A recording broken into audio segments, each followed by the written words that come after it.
A CEO, blindsided by an old betrayal, is stunned to encounter his ex-wife with twin children he never knew existed.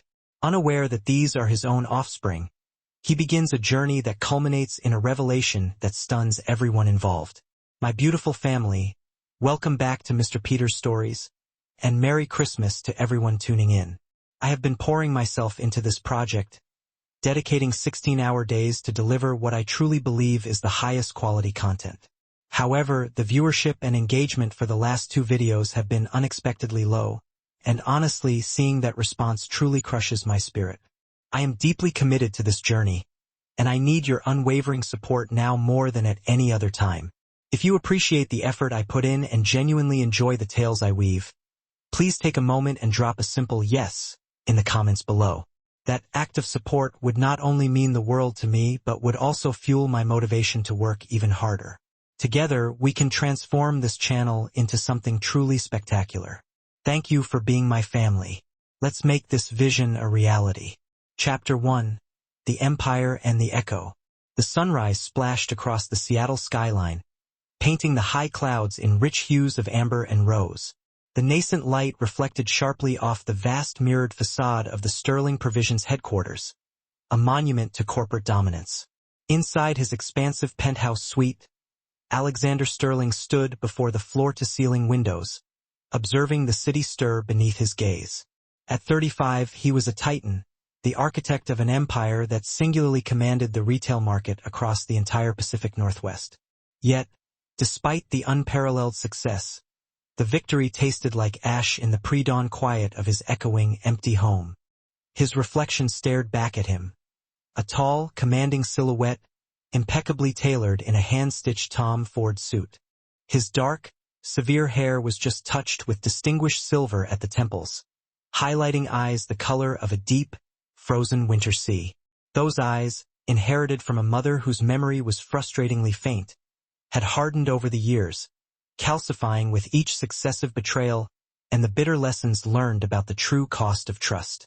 The morning edition lay, undisturbed, on his custom-built walnut desk. The headlines were mere variations on the well-worn themes the media had constructed around him: Sterling Provisions, empire built on ruthless tactics, retail titans' controversial expansion plans, and Seattle's most eligible bachelor, the man behind the millions. Alexander's lips curled into a fleeting, mirthless expression as he scanned the articles. The press had cemented their narrative. The ice-cold business genius who placed more faith in cold spreadsheets than in human beings. They were not entirely mistaken. Trust had become a liability he simply could not afford. Not since he had witnessed his father's business partners systematically dismantle and strip their family company bare when Alexander was a mere 16. Not after the deluge of subsequent betrayals had taught him, brutally, that vulnerability was nothing more than an open invitation to pain. He proceeded through his morning rituals with the unerring precision of a military operation, every action calculated and serving a specific, defined purpose. The private gym in his suite, equipped with the latest, most sophisticated machinery, served as the daily battleground against his lingering personal demons. Each precise repetition, every mile logged on the high-speed treadmill, was a tangible reminder. Control was the ultimate safety net. Control was power. Control was everything.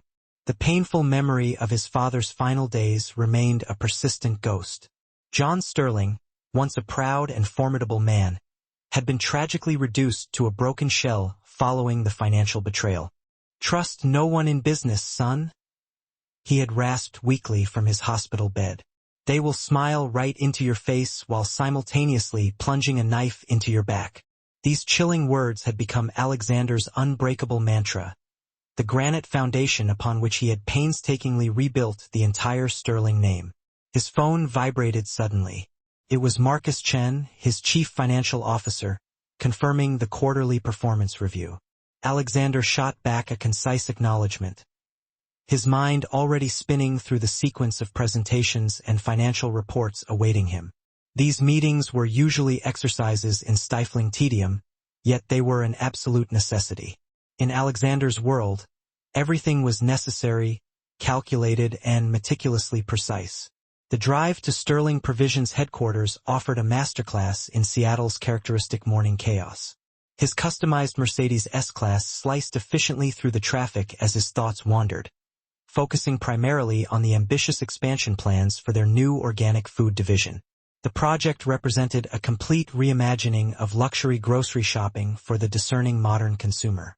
His sluggish competitors were frantically attempting to play catch-up, but Alexander perpetually operated 3 steps ahead. Rylan, his intensely efficient executive assistant of the past 5 years, met him at the elevator bank, holding his essential morning coffee, black, precisely no sugar, and a precarious stack of preliminary reports.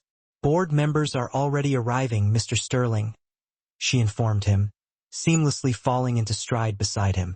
"And the quarterly figures just arrived from our Portland locations. We're up 12% from last quarter." He merely nodded, accepting the coffee. "The new inventory management system is paying dividends. Ensure Marcus has those final numbers integrated into his presentation immediately." The instructions were delivered automatically, an ingrained part of the complex, carefully choreographed dance of corporate leadership. The boardroom was already buzzing with palpable, nervous energy when he entered. Department heads subtly adjusted stacks of papers, checked their laptops for the 10th time, and rehearsed crucial statistics under their breath. Alexander took his preordained seat at the head of the gleaming mahogany table, giving Marcus a curt nod to commence the proceedings. The first hour dissolved into a blur of detailed profit margins and dense market penetration data. Alexander's mind, accustomed to rapid calculation, was already leaping ahead to the afternoon's agenda when a voice, fresh, intelligent, and sharp, sliced through his mental preparation like a warm, surprising knife through soft butter. "Our customer engagement metrics clearly demonstrate a significant and accelerating shift in shopping patterns among millennials and Generation Z consumers." He looked up, and for the first time in years, Alexander Sterling felt the ground beneath him subtly but irrevocably shift on its axis. The woman presenting before the executive board radiated a quiet, unshakable confidence, her delivery style elegant, persuasive, yet utterly free of pretension. Sophie Cambridge, according to the discreet nameplate positioned before her assigned chair. Her auburn hair caught the sharp morning light streaming through the panoramic windows, creating an almost ethereal, reddish halo around her head. But it was her eyes that truly arrested his attention. They were intelligent, intensely determined, and carried a subtle, arresting hint of defiance, suggesting that nothing in her life had ever been simply handed to her. She moved through her market analysis with surgical precision, distilling complex, multi-layered data into compelling, easy-to-digest narratives. Her innovative proposals for synergizing traditional luxury retail with stringent sustainable practices and vital community engagement struck a deep, resonant chord he hadn't known existed within him. Here, finally, was someone who possessed the vision to look beyond immediate profit margins and grasp the essential core of what Sterling Provisions had the potential to become. Alexander found himself openly studying her as she spoke. The fluid way she used her hands to punctuate key points, the subtle but firm confidence in her posture, the deep passion that infused her voice when she discussed the importance of community impact initiatives. She wasn't merely delivering data. She was masterfully painting a vibrant vision for his company's future. Ms. Cambridge's analysis raises several decidedly interesting points. Marcus Chun commented stiffly as Sophie concluded. Although some might classify the community investment proposals as overly ambitious for our current quarter, Sophie met Marcus's thinly veiled skepticism with a calm, measured smile. "With respect, Mr. Chun, I firmly believe that ambitious is precisely what Sterling Provisions needs to be right now. Our closest competitors are struggling and scrambling to adapt to these rapidly changing consumer values. We have the unique opportunity to lead this movement, rather than simply follow." The large room fell silent, every eye in attendance turning expectantly toward Alexander. He rose slowly from his chair, moving deliberately to the window as if he needed to contemplate the vast city sprawling below. In truth, he desperately needed a solitary moment to regain his composure and fully comprehend why this woman's unexpected presence had so utterly thrown him off his carefully constructed balance. "Tell me, Miss Cambridge," he said finally, turning back to face her, his voice carefully neutral. "What ultimately made you select Sterling Provisions? Your resume suggests you certainly had other, perhaps more conventional, options available." Sophie met his gaze directly, and he felt the same immediate, visceral jolt of electricity he'd experienced moments earlier. "I chose Sterling Provisions because I saw profound potential that extended far beyond quarterly profit margins. This company possesses the necessary resources and market reach to completely redefine the meaning of luxury retail in the modern age. It is no longer solely about offering premium products. It is about crafting an entire consumer experience that directly aligns with core consumer values." Her words eerily echoed his own most private, deeply buried thoughts, dreams he had scarcely dared to acknowledge even to himself. For years, his sole focus had been constructing an impenetrable fortress of commercial success. But somewhere along that ruthless climb, he had lost sight of the original driving vision that had first fueled him. The meeting soon concluded, the board members filing out with their characteristic mix of professional relief and lingering corporate anxiety. Alexander found himself unconsciously watching Sophie gather her presentation materials, her movements graceful yet intensely purposeful. Before he could succumb to his usual instinct to second-guess himself, he spoke, his voice cutting clearly across the near-empty room. "Miss Cambridge, might I borrow a moment of your time?" She turned instantly, her portfolio clutched securely to her chest, the professional mask firmly reasserted. "Yes, Mr. Sterling." He approached her, acutely aware of the curious, lingering glances of the last departing board members. "Your presentation was illuminating. I would very much like to discuss your ideas in greater detail." He paused, then decisively added, "Over dinner, perhaps?" A subtle, captivating smile played at the edges of her lips, transforming her features from merely beautiful to breathtakingly stunning. "Is this a business dinner, Mr. Sterling?" His heart began to pound a traitorous rhythm against his ribs, but his voice remained measured and steady. "That, I believe, depends entirely on how the conversation ultimately flows." Sophie studied him for a long moment, and he had the unnerving, disconcerting feeling that she was seeing straight past his meticulously constructed facade, penetrating to a vulnerable core he thought he had successfully buried years ago. "I would like that very much," she finally stated. As she walked away, Alexander remained rooted to his spot, his mind already racing ahead, planning the logistics. For the first time in years, he felt something profoundly dangerous stirring in his chest. Hope, perhaps, or something far more terrifying, genuine anticipation. Back in the austere quiet of his executive office, he found it impossible to concentrate on the demanding afternoon schedule. The sprawling city beneath his window seemed distant, irrelevant. His thoughts continuously cycled back to Sophie's compelling presentation, to the unexpected way she had confidently challenged conventional thinking, and to the unmistakable spark of something authentic and real he had glimpsed in her eyes. He called Rylan. "I need a dinner reservation for 2 tonight. Canless. Ensure they secure the private room overlooking the lake." "Of course, Mr. Sterling. Will this be a business dinner?" He paused, weighing the implications of the question carefully. "No," he said finally, the word feeling foreign and slightly unfamiliar on his tongue. "This is personal." Personal. When was the last time he had allowed himself to do anything truly personal? His entire existence had been reduced to a relentless series of strategic moves, each step calculated solely to build, protect, and expand his empire. But something about Sophie Cambridge made him want to abandon the carefully constructed, predictable path he had carved out for himself. Later that evening, as Seattle's dense layer of city lights began to shimmer against the deepening indigo sky, Alexander found himself engaged in an activity he hadn't performed in years. Standing before his extensive closet, genuinely caring about which clothes he selected. He let out a short, self-deprecating laugh at his reflection, a sound foreign even to his own ears. The navy blazer he ultimately chose was relaxed enough to imply this wasn't strictly corporate, yet sufficiently elegant to uphold his rigorous standards. As he meticulously adjusted his cuffs, his eyes briefly fell upon a small, faded photograph tucked into the corner of his dresser mirror. A younger him and his father, both broadly smiling, standing in front of the original Sterling grocery store before their world had catastrophically collapsed.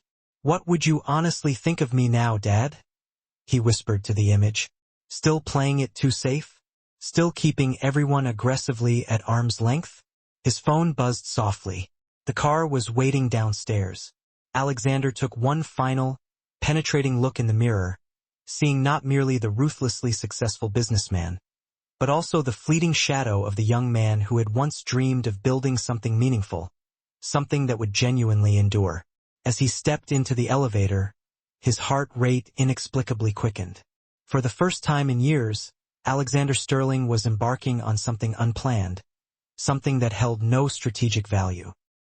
He was yielding to an impulse that had zero connection to business and everything to do with the way Sophie Cambridge's vibrant smile had suddenly made him feel vitally alive again. The city lights blurred past his car window as his driver expertly navigated the evening traffic. Seattle was always stunning at night, all gleaming steel towers and bright, reflected light. But tonight, it felt fundamentally different, charged with possibility, as if Sophie's mere presence had shifted some fundamental tectonic plate in his world. What he couldn't possibly know, as his car drew up to Canlis's elegant, torchlit entrance, was that this dinner was the absolute first chapter of a story that would utterly reshape his entire existence. A sprawling story of sudden love, profound betrayal, hard-won redemption, and the kind of truth that only reveals itself after losing everything you thought you needed to fiercely protect. He checked his watch, inhaled deeply, and stepped out into the cool evening air. Above him, the first sharp stars were just beginning to prick the darkening canvas of the sky, and somewhere in the distance, a ferry's mournful horn echoed across Elliott Bay. It was time to begin.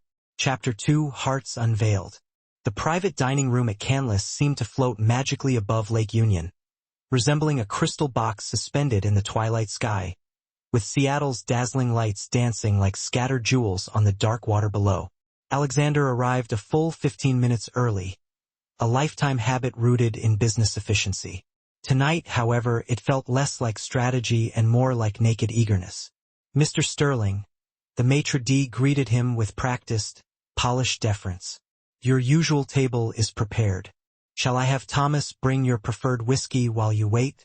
Alexander nodded curtly, his fingers drumming an unconscious, restless rhythm on the polished mahogany bar. The Macallan 25 arrived, neat, but he barely registered the taste.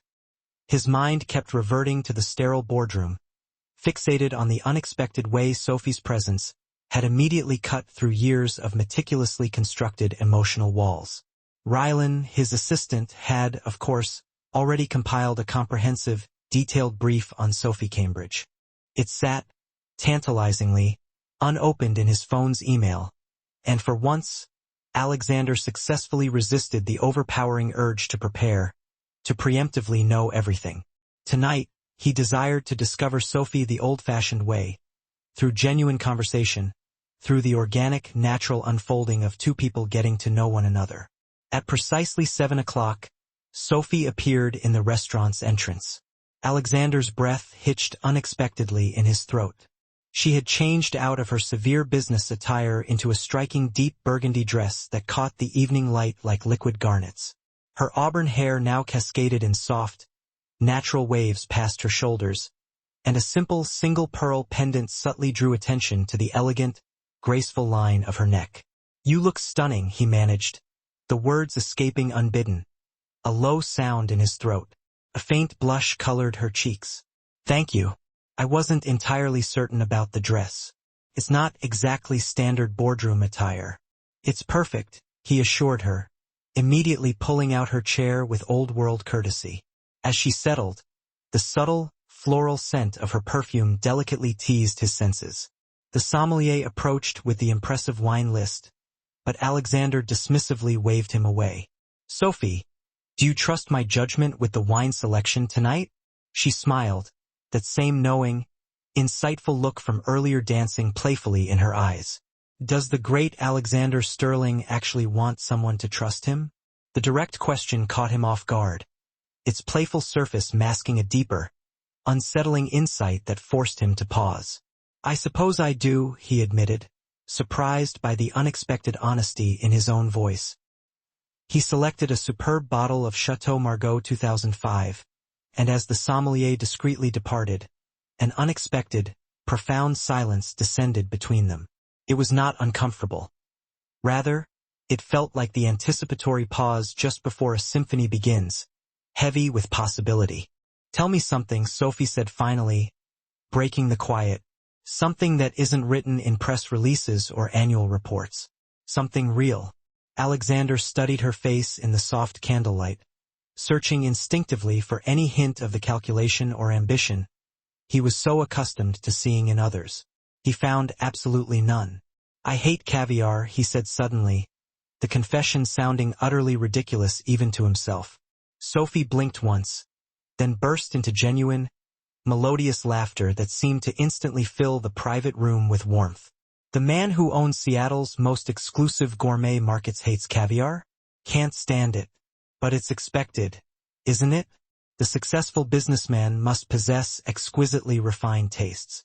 He shrugged, a surprisingly casual, self-effacing gesture for a man usually so rigidly controlled.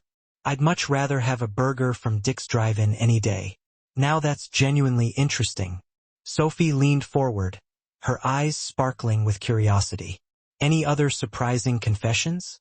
The wine arrived, and as the sommelier proceeded through the ritual of presentation and tasting, Alexander found himself subtly relaxing in a way he hadn't experienced in years. When they were alone again, he continued, "I play the piano. Not well, mind you, but it helps me think. And I have a secret addiction to old black and white movies." "Casablanca?" Sophie asked, taking a delicate sip of her wine. "The Maltese Falcon, actually. There's something compelling about film noir. The harsh shadows, the moral complexity, the way nothing is ever quite what it initially seems." "Like you?" The question was gentle, yet it carried significant weight. Alexander met her gaze over the rim of his wine glass. "Most people don't challenge me so directly, Miss Cambridge. Most people are likely too intimidated by the pervasive Alexander Sterling myth to truly see the man behind it." She paused, then added softly, "And I think we're well past Miss Cambridge. Don't you agree?" The conversation flowed as smoothly and naturally as the wine, effortlessly moving from movies to classical music, from ambitious childhood dreams to the stark realities of adulthood. Sophie spoke openly about growing up in a small town outside Portland, about the beloved grandfather who had taught her to play chess and the essential value of thinking 3 moves ahead, and about the hard-earned scholarship that had finally brought her to Seattle for college. "It wasn't easy," she admitted, pushing her dessert plate aside. "Working full-time while studying, constantly trying to prove I belonged in these rarefied spaces where everyone else seemed to have their entire lives figured out." "But you did belong," Alexander said, recognizing powerful echoes of his own youthful struggles in her account. "You more than belonged. You excelled." "Is that all you see in me, Alexander? Excellence?" The question hung heavy between them, laden with unspoken meaning. "I see someone who understands precisely what it means to build something genuine from absolute scratch. Someone who refuses to take shortcuts or offer weak excuses. Someone who—" He hesitated, searching for the precise word, then finished softly. "Someone who makes me profoundly want to lower my guard." Sophie reached across the gleaming table, her fingers gently brushing the back of his hand. The contact was electric, sending immediate, powerful sparks of awareness through his entire body. "And does that frighten you?" "Terrifies me" is far more accurate, he admitted candidly, his thumb beginning to trace slow, careful circles on her palm. "I am not good at this, Sophie, at being vulnerable." Who said anything at all about vulnerability? Her smile held a dangerous hint of mischief. "Maybe I just wanted to know if the great Alexander Sterling can actually dance." He raised an eyebrow, surprised. "Here? Why not? You own the place, don't you?" "Actually, I don't. Canlis is one of the few Seattle institutions I haven't acquired yet." "Even better." Sophie stood, extending her hand confidently. "Now, we are simply 2 people in a beautiful room, fortified by an excellent wine buzz, with a story just waiting to be written. The restaurant's talented house pianist had been playing softly in the background all evening, and as if commanded by fate, the familiar, romantic opening notes of "The Way You Look Tonight" drifted sweetly through the air. Alexander hesitated for only a brief moment before finally taking her hand, leading her to a small, open space near the expansive windows. As they swayed gently together, enveloped by the music, with Seattle's dense, twinkling lights below resembling earthbound stars, Alexander felt a profound internal shift. The high, solid walls he had so meticulously constructed over 2 decades began, perceptibly, to crack, allowing in a wave of warmth he had long forgotten existed. "You are full of surprises," Sophie murmured softly against his chest. "You dance beautifully. My mother insisted on lessons. She always said every gentleman should know how to properly waltz. Tell me about her." The request was gentle, but Alexander felt a sudden, familiar tightening in his chest. "She died when I was young. Cancer. I remember her laugh more than anything else. Could physically fill a room, make everyone around her feel uniquely special." Sophie lifted her head to look directly into his eyes, her expression soft with immediate understanding. "Is that why you stopped letting yourself truly laugh? Were you afraid it wouldn't measure up to hers?" The searing insight struck him like a physical blow. No one had ever made that profound connection before. Perhaps because no one had ever managed to get close enough to see it. "You see too much," he whispered, his voice rough. "Or maybe just enough," she countered gently, reaching up to delicately trace the sharp line of his jaw. "Sometimes the strongest walls are built around the softest hearts." The kiss, when it finally arrived, was as inevitable and fundamental as gravity. Alexander tenderly cupped her face in his hands, marveling at the shocking softness of her skin, the way her body seemed to fit against his with absolute perfection. It was not a kiss of reckless passion or deep desperation, but something far deeper, a quiet recognition, perhaps, of 2 kindred spirits miraculously finding each other against seemingly impossible odds. When they finally parted, both slightly breathless, Sophie smiled, her eyes searching his. "Still terrified?" "More than ever," he admitted, his voice low and honest. "But for the first time in my life, I think I'm actually okay with that feeling." The magical evening concluded far too soon, though they had successfully closed down the restaurant. As Alexander's driver silently navigated through Seattle's nearly empty late-night streets, Sophie's head rested comfortably on his shoulder, their fingers tightly intertwined. "Let me take you to brunch tomorrow," he said softly. "I know a secluded place with a view that makes Canlis look utterly ordinary." "That is immensely tempting, but I already have plans for tomorrow morning. Volunteer work at the Children's Hospital." She lifted her head to look at him, her expression serious. "You could join me instead. See firsthand what I was talking about in my presentation. Community engagement that extends far beyond a simple tax write-off." Alexander felt his usual reflexive denial immediately rising. Sundays were rigidly reserved for reviewing detailed reports and strategically preparing for the demanding week ahead. But something in Sophie's hopeful expression made him pause. "What time?" Her smile, radiant and genuine, was worth every single second of missed work he would undoubtedly have to make up later. The car pulled up to her building, a modest, low-key apartment complex in Queen, and nothing at all like the anonymous luxury high-rises where most of his social circle resided.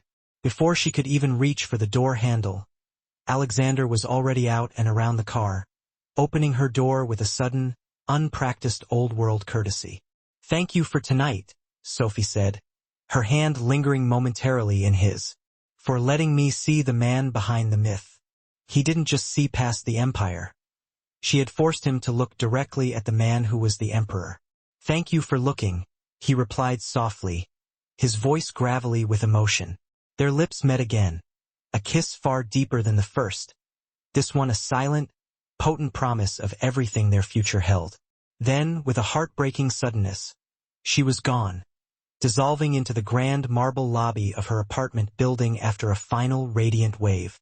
Alexander stood absolutely still, rooted to the pavement, watching until a subtle flicker of light appeared in what he mentally designated as her apartment window, marking her safe arrival. Only then did he slide back into the waiting luxury car. "Home, sir?" His driver asked the familiar question. Alexander leaned forward, catching his reflection in the darkened window panel, barely recognizing the profoundly satisfied man who offered him a slow, genuine smile. "Yes, home." But as the heavy sedan pulled smoothly away from the curb, merging into the Seattle night traffic, a profound realization hit him. For the first time in his disciplined, controlled life, his meticulously curated penthouse apartment, 40 stories above the noise, didn't feel like his actual home anymore. Home, he was starting to understand, might have less to do with square footage and custom Italian leather, and everything to do with the specific, vibrant way Sophie's eyes ignited when genuine laughter escaped her. The comforting familiarity of her hand nestled in his, and the uncanny, brilliant way she had managed to peel back his carefully constructed corporate facade, exposing the man, the actual human being he had almost forgotten he had the potential to be. His phone vibrated subtly in his jacket pocket. A brief, sharp text from Sophie. * "Made it up safely. Though I'm not sure I'll be able to sleep tonight. You've given me a lot to think about, Mr. Sterling." Alexander's smile widened. A true, unrestrained expression of happiness, as he typed back. * "Likewise, Miss Cambridge. Dream well." As Seattle's cool, misting night wrapped around him like a familiar, comforting blanket, Alexander Sterling, the man who had forged a vast global empire based solely on unwavering control and flawless calculation, found himself doing something unprecedented, anticipating a future he couldn't predict or manage. Tomorrow would unfold as it chose, bringing whatever it might bring, and for the first time in decades, he was entirely content to let the narrative simply unravel on its own terms. He still felt the faint, stiff edge of the business card in his pocket, the one Sophie had pressed into his hand with the specific address of the children's hospital. He extracted it, tracing his fingers over the formal embossed lettering. Sunday morning would certainly not find him in his usual spot, behind his massive antique desk, surrounded by stacks of financial reports and meticulously detailed projections. Instead, he would be stepping fully into Sophie's world, aiming to view life, even briefly, through her intensely compassionate eyes. The idea, which objectively should have triggered every alarm in his highly ordered universe, did not terrify him. Instead, it filled him with a quiet, buzzing anticipation he hadn't felt since childhood, back when the world still held the promise of sudden, undiscovered wonders. His last conscious thought before sleep finally claimed him was the crystalline sound of Sophie's laugh, and how effortlessly it managed to fill empty, echo-prone spaces he hadn't even recognized existed in his carefully sterilized world. Chapter 3. Love's Awakening. The Sunday morning dawned startlingly bright and clear. Seattle's famous, pervasive cloud cover had unexpectedly yielded to a stunning burst of autumnal sunshine. Alexander stood on the pavement facing the entrance of the children's hospital, feeling conspicuously out of place in his meticulously chosen casual attire, dark, tailored jeans and a soft cashmere crewneck sweater, replacing his usual psychological and physical suit armor. The building's exterior, aggressively cheerful and painted with bright, optimistic butterflies and sprawling rainbows, seemed a universe away from the sterile, hushed marble environments of his corporate headquarters. Sophie was waiting for him directly in the main, colorful lobby, her face instantly lighting up with an unconcealed, welcoming pleasure when she spotted him. She wore simple, elegant black leggings paired with a soft, comforting blue sweater, her thick hair pulled back into a loose, casual ponytail. Yet, Alexander privately thought she had never looked more truly, effortlessly beautiful. "You came," she stated, a note of genuine delight warming her voice. "Did you genuinely doubt I would? The Alexander Sterling you met in the boardroom certainly wouldn't have kept this appointment. No, that man absolutely would not have. But you," she countered, reaching up naturally to gently straighten his slightly askew sweater collar. "You, Alexander, are consistently full of highly effective surprises." The morning unfolded rapidly, dissolving into a whirlwind of unexpected, fulfilling activity. Alexander soon found himself situated in the oncology ward, reading fantastical stories to a group of children. His normally commanding, boardroom-honed voice softened and adapted as he gave unique, distinctive voices to different characters. A booming giant, a mischievous pixie, a perpetually nervous mouse. Sophie observed him from the hallway doorway, her heart quietly melting at the sight of Seattle's most formidable businessman making a room full of severely ill children dissolve into fits of infectious giggles with his spot-on impression of a grumpy, deeply melancholic bear. During a brief, quiet lull while the children were focused on their midday lunch, Sophie discovered him staring out a large window, his mind clearly miles away. "A penny for your thoughts, Mr. Sterling?" she asked softly, sliding her hand into his, their fingers interlocking naturally. "I've been heavily reviewing what you presented that day, about community engagement being more than just creatively structured tax write-offs," he admitted, turning to fully face her, his eyes focused and intense. "These kids, they deserve so much more than just cold, mandated charitable donations. They deserve genuine hope. They deserve uninhibited laughter. They deserve a chance to just be messy, unpredictable children, despite the colossal challenges they are currently facing."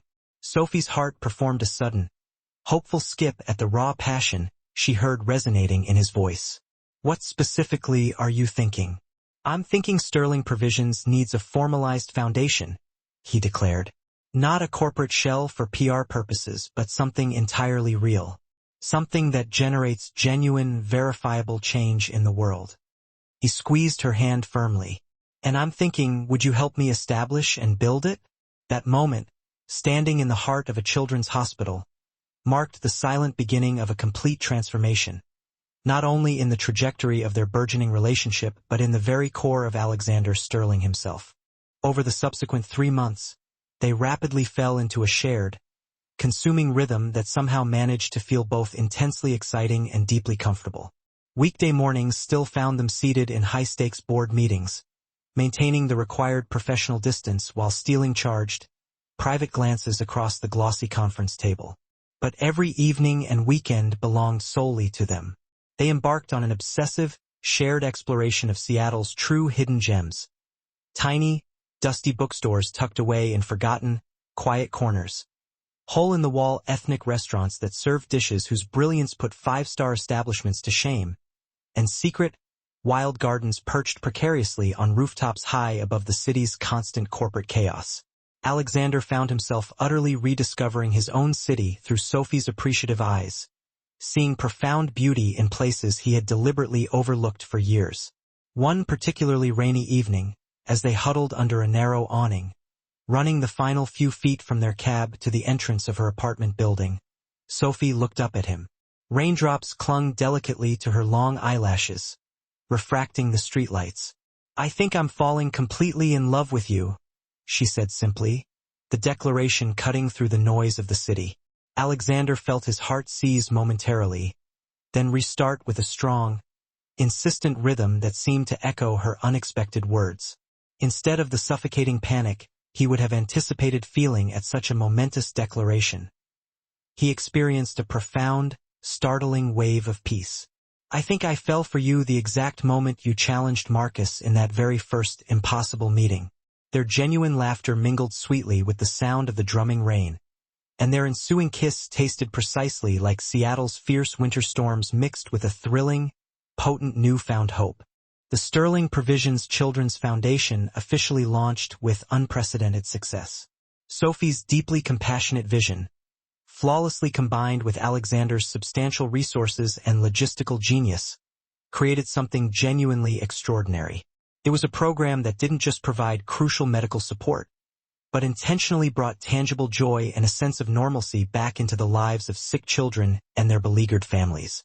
The media quickly dubbed it a corporate responsibility revolution.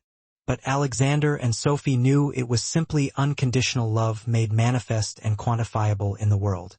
On a crisp, clear autumn evening, exactly 6 months to the day after their tense first dinner at Canlis, Alexander guided Sophie back to the very same private dining room. But this time, instead of business presentations and carefully measured, cautious conversations, he had orchestrated something else entirely. The room had been utterly transformed. Hundreds of pristine white roses overflowed from every surface, their intoxicating fragrance mixing subtly with the crisp salt air wafting in from the lake far below. A professional string quartet played a delicate melody softly in the corner, and the twinkling city lights outside the window seemed to actively dance in celebration of their journey. Alexander, Sophie breathed, her voice filled with wonder as she absorbed the breathtaking, fragrant scene. What is all this? He led her gently to the window where they had shared their impromptu first dance so many months before, then dropped smoothly to one knee. The ring he drew from his pocket instantly caught the soft candlelight, a spectacular vintage Art Deco piece he had spent weeks meticulously searching for, knowing Sophie would prize its unique history and distinctiveness far more than any modern, flawless diamond. "Sophie Cambridge," he began, his voice steady and resolute despite the hammering rhythm of his heart. "You walked into my life and fundamentally changed everything. You showed me that true, lasting strength isn't achieved by building impenetrable walls, but by possessing the necessary courage to deliberately let them down. You taught me that real success isn't measured on a spreadsheet or in profit margins, but in the tangible lives we touch and the quality of the love we choose to share." Tears glistened beautifully in Sophie's eyes as he continued, his gaze unwavering. "I spent years, decades, building an empire, but it remained utterly empty until you filled it entirely with laughter and purpose and profound love. You make me urgently want to be a better man, not just as a successful businessman, but simply as a functioning, worthwhile human being. Will you marry me?" Sophie's affirmative reply was barely a decipherable whisper, yet it echoed inside Alexander's heart like a magnificent symphony as he carefully slipped the cool ring onto her finger. The string quartet immediately began playing a lush rendition of "The Way You Look Tonight," and they danced right there, lost entirely in their own world of ecstatic promise and impossible possibility. The extensive wedding planning quickly became a major project that managed to beautifully highlight both of their distinct strengths. Alexander, ever the tycoon, wanted to give Sophie everything extravagant, but she insisted firmly on keeping the ceremony intimate and deeply meaningful. They finally reached a perfect compromise on a ceremony location: Thornwood Castle, a historic manor house situated elegantly on American Lake, just outside the bustle of Seattle. The morning of the wedding dawned clear, crisp, and brilliantly golden. Autumn had painted the surrounding forest in breathtaking shades of fire and crimson. Alexander stood in his luxurious suite, adjusting his bow tie for perhaps the 100th time when Raylan tapped softly on his door. "There is someone here who needs to see you," she said quietly, stepping aside to reveal Marcus Chen, his chief financial officer. The CFO entered, carrying a small, intricately carved wooden box. "Your father gave this particular item to me many years ago," Marcus explained, his voice uncharacteristically soft, opening the box to reveal a pair of vintage, weighty cufflinks. "He told me to give them to you on your wedding day, but only when you found the specific woman who made you laugh the way your mother made him laugh." Alexander's throat tightened painfully as he took the cufflinks. His father's cherished favorites, the ones his mother had given him on their own wedding day. The simple, heavy pieces of metal suddenly felt like a potent, physical bridge connecting the painful past and the hopeful present, linking deep loss to an exhilarating new beginning. "Thank you, Marcus," he managed, the words catching. The ceremony itself was intimate, with only their closest friends and key colleagues in attendance, but it was the profound, personal nature of the vows that brought tears to nearly every eye in the room. Sophie spoke first, her voice clear, strong, and unwavering. "Alexander, when we first met, I looked right beneath the empire builder and saw the man who desperately needed to be reminded how to laugh. I promise here today to keep reminding you. I promise to challenge you fiercely when you need challenging, support you when you need supporting, and love you unconditionally even when you mistakenly think you don't deserve it. I promise to be your dedicated partner in all things, in business and in life, in joy and in sorrow, in spectacular success and in devastating failure. Most of all, I promise to never let you forget that true, sustainable strength lies not in the arrogance of standing alone, but in the courage of standing absolutely together." Alexander's hands trembled visibly as he grasped Sophie's. "Sophie," You came into my carefully ordered life like a blinding sunrise after the longest, darkest night. You showed me, painfully but clearly, that the massive walls I had constructed to keep pain out were also efficiently blocking love from entering. I promised to keep those walls irrevocably down for you. I promised to be not just the man you are marrying today, but to strive tirelessly every day to be the man you believe I can be. I promised to laugh with you, dream with you, and build not just future business empires, but a life saturated with shared purpose and genuine joy. I promised to love you not in spite of your brilliant challenges to my perfectly ordered world, but precisely because of them. You are my true north. You are my home. You are the unexpected, wonderful revolution of my heart. The reception was a masterful blend of formal elegance and profound warmth, mirroring the couple themselves. The tables were named after cherished children's books instead of being numbered, and every centerpiece included a tasteful notification that a donation had been made in the guest's honor to the Sterling Provisions Children's Foundation. Even the towering cake was special. Each tier represented a different, pivotal chapter of their story, from the austere boardroom where they met to the humble hospital where they first volunteered together. As the evening shadows lengthened, strings of twinkling lights transformed the castle's ancient gardens into a beautiful, enchanted forest. Alexander held Sophie close, swaying rhythmically to their first dance as husband and wife. Happy, he murmured intensely against her hair. Beyond words, she replied, then looked up at him with that specific, delicious spark of mischief he had grown to adore. Though I do have one lingering complaint. Toe? You've yet to actually prove to me that the piano playing you mentioned on our very first date is any good at all. Alexander laughed fully, a rich, chest-deep sound, and led her directly to the gleaming grand piano that commanded the center of the castle's great hall. As their guests gathered around them, he began to play, not the expected classical masterpiece, but the instantly recognizable melancholic melody of As Time Goes By from Casablanca, singing softly to his bride as his fingers elegantly danced across the keys. Later that night, in the deep quiet, they stood together on the castle's stone balcony, watching the last lingering guests finally depart. Sophie leaned back comfortably against Alexander's chest. "Do you believe in fairy tales?" she asked the night air. He kissed her temple, breathing deeply the scent of white roses clinging to her hair. "I believe in us, in the spectacular life we are going to build together, in the story we are currently writing. Even though it's not perfectly controlled and predicted like your business plans." "Especially because of that," he replied, turning her gently to face him fully. "You have irrevocably taught me that the very best stories are always the ones that arrive to surprise us." The night wrapped around them like a luxurious velvet cloak, stars twinkling overhead like nature's own celebratory wedding lights. Tomorrow, they would depart for their highly anticipated honeymoon. 3 weeks dedicated to exploring the hidden, romantic corners of Europe.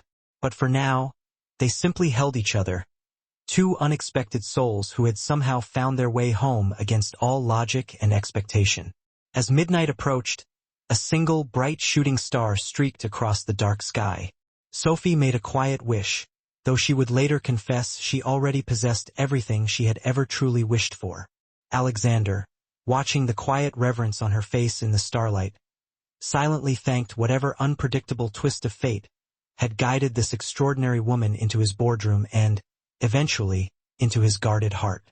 What neither of them could possibly know, standing wrapped in pure love and starlight, was that their fairy tale would soon face its most significant, unforeseen test. But that, he knew, was tomorrow's chapter. Tonight belonged fully to their love, to promises made and already being kept, to the beginning of a magnificent journey that would change them both in ways they could never have imagined. Chapter 4. Paradise Found and Dreams Unveiled. Venice, the floating city, greeted them with an intoxicating symphony of church bells ringing and the gentle, constant lapping of water against stone. The strong morning sun transformed the vast Grand Canal into a ribbon of shimmering, liquid gold.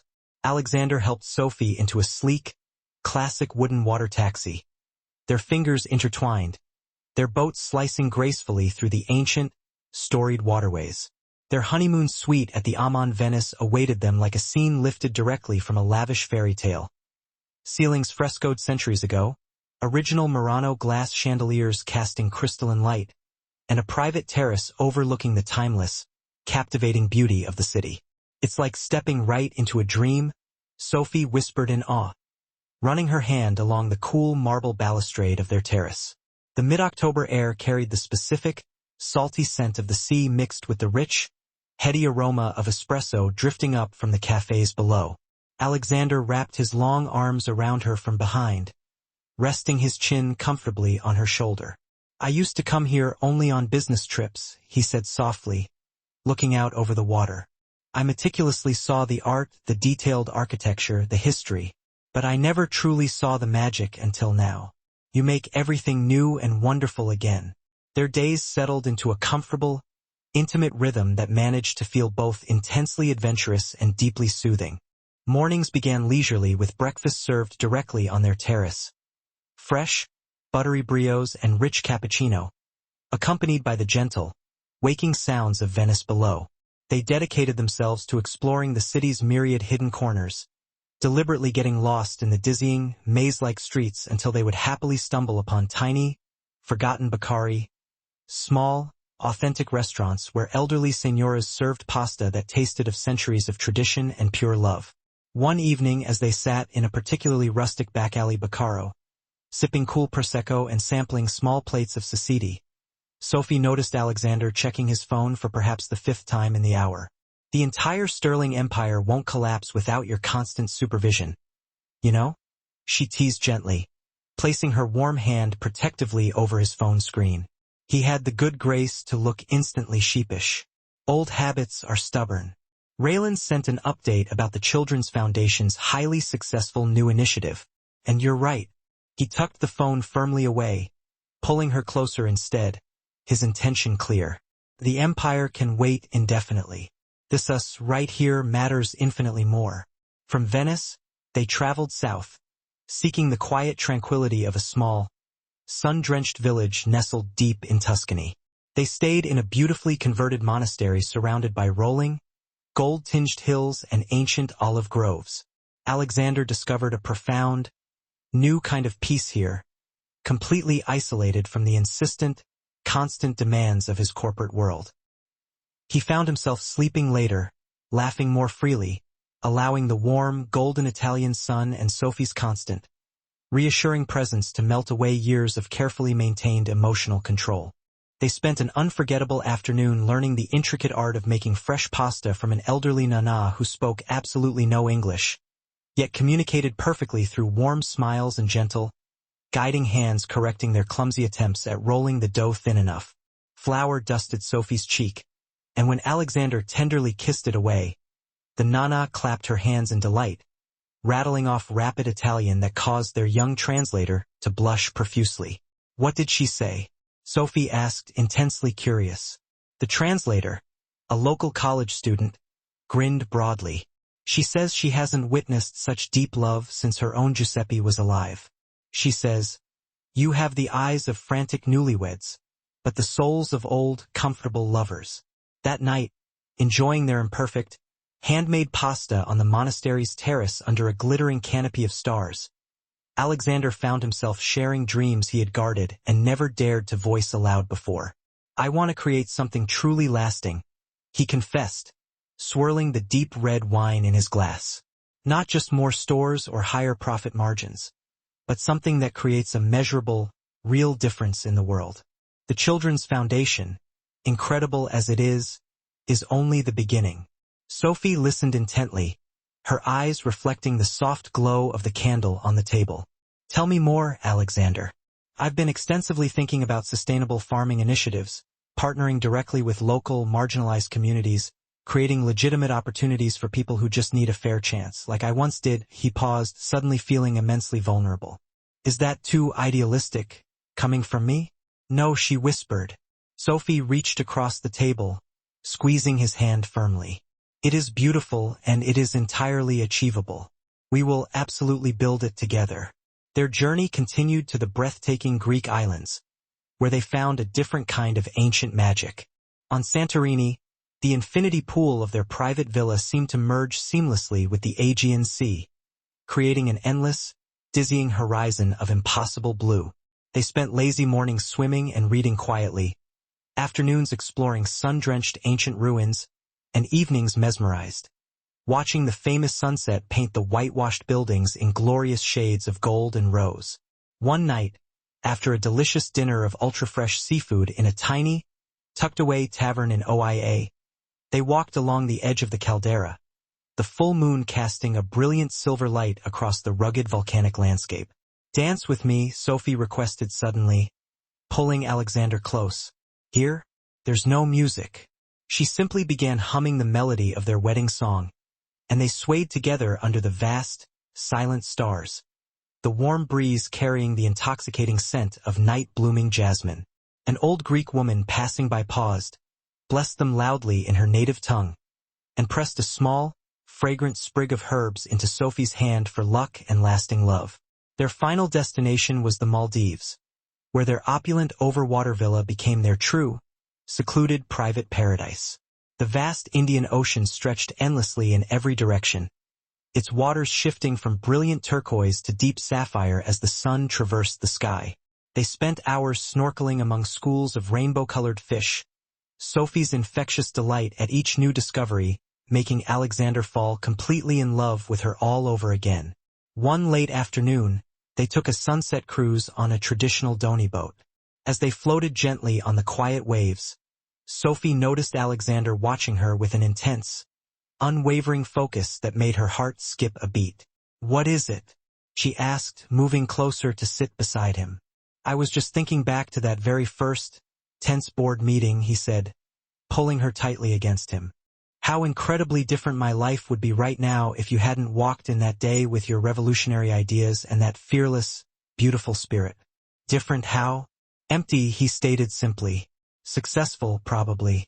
Powerful, certainly. But hollow, absolutely empty."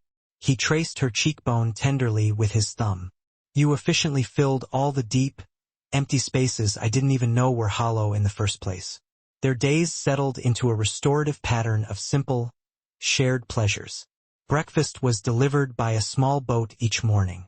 Afternoons were spent swimming languidly in their private pool or reading in the dappled shade of the palm trees. Evenings were reserved for watching the sunset paint the sky in impossible, vibrant colors. Yet, even in this remote paradise, reality occasionally attempted an intrusion. One afternoon, as they lounged on their deck, Alexander's phone buzzed sharply with an urgent, encrypted message from Marcus. A major competitor was aggressively attempting a hostile takeover of a key supplier. The old Alexander would have instantly booked the next available flight home, but the transformed man simply forwarded the message to his legal team with clear, concise instructions, then turned back immediately to his wife. "Everything okay?" Sophie asked, noticing the brief, momentary frown that had crossed his face. "Just business. Nothing that can't wait," he confirmed. He smiled fully, then pulled her abruptly into the cool pool water with him. "I have far more important matters to attend to right now." They spent their last evening in the Maldives on a secluded, candlelit beach, where the resort had arranged a private dinner under a diamond canopy of stars. Tiki torches flickered rhythmically in the gentle breeze, and the rhythmic sound of waves provided nature's perfect soundtrack. "I honestly don't want this to end," Sophie admitted softly, her feet buried deep in the cool, clean sand. "Who says it has to?" Alexander pulled her close. "The location might change drastically, but this is forever. Even when we're back in Seattle, dealing with endless board meetings and tedious quarterly reports. Especially then," he agreed, kissing her forehead. "You've taught me that life isn't about rigid control and raw power. It's fundamentally about moments like this, about patiently building something genuinely meaningful together." Their eventual return to Seattle brought them back to the reality of the immense empire, but something fundamental and permanent had shifted within Alexander. Their vast penthouse, which he had once viewed simply as an efficient place to sleep between meetings, became a true home. Sophie quickly filled it with warmth and profoundly personal touches. Fresh, vibrant flowers in every room, framed family photos suddenly appearing on the walls, and comfortable, inviting throws draped casually over the stark designer furniture. They fell naturally into new routines that perfectly balanced demanding work and intimate connection.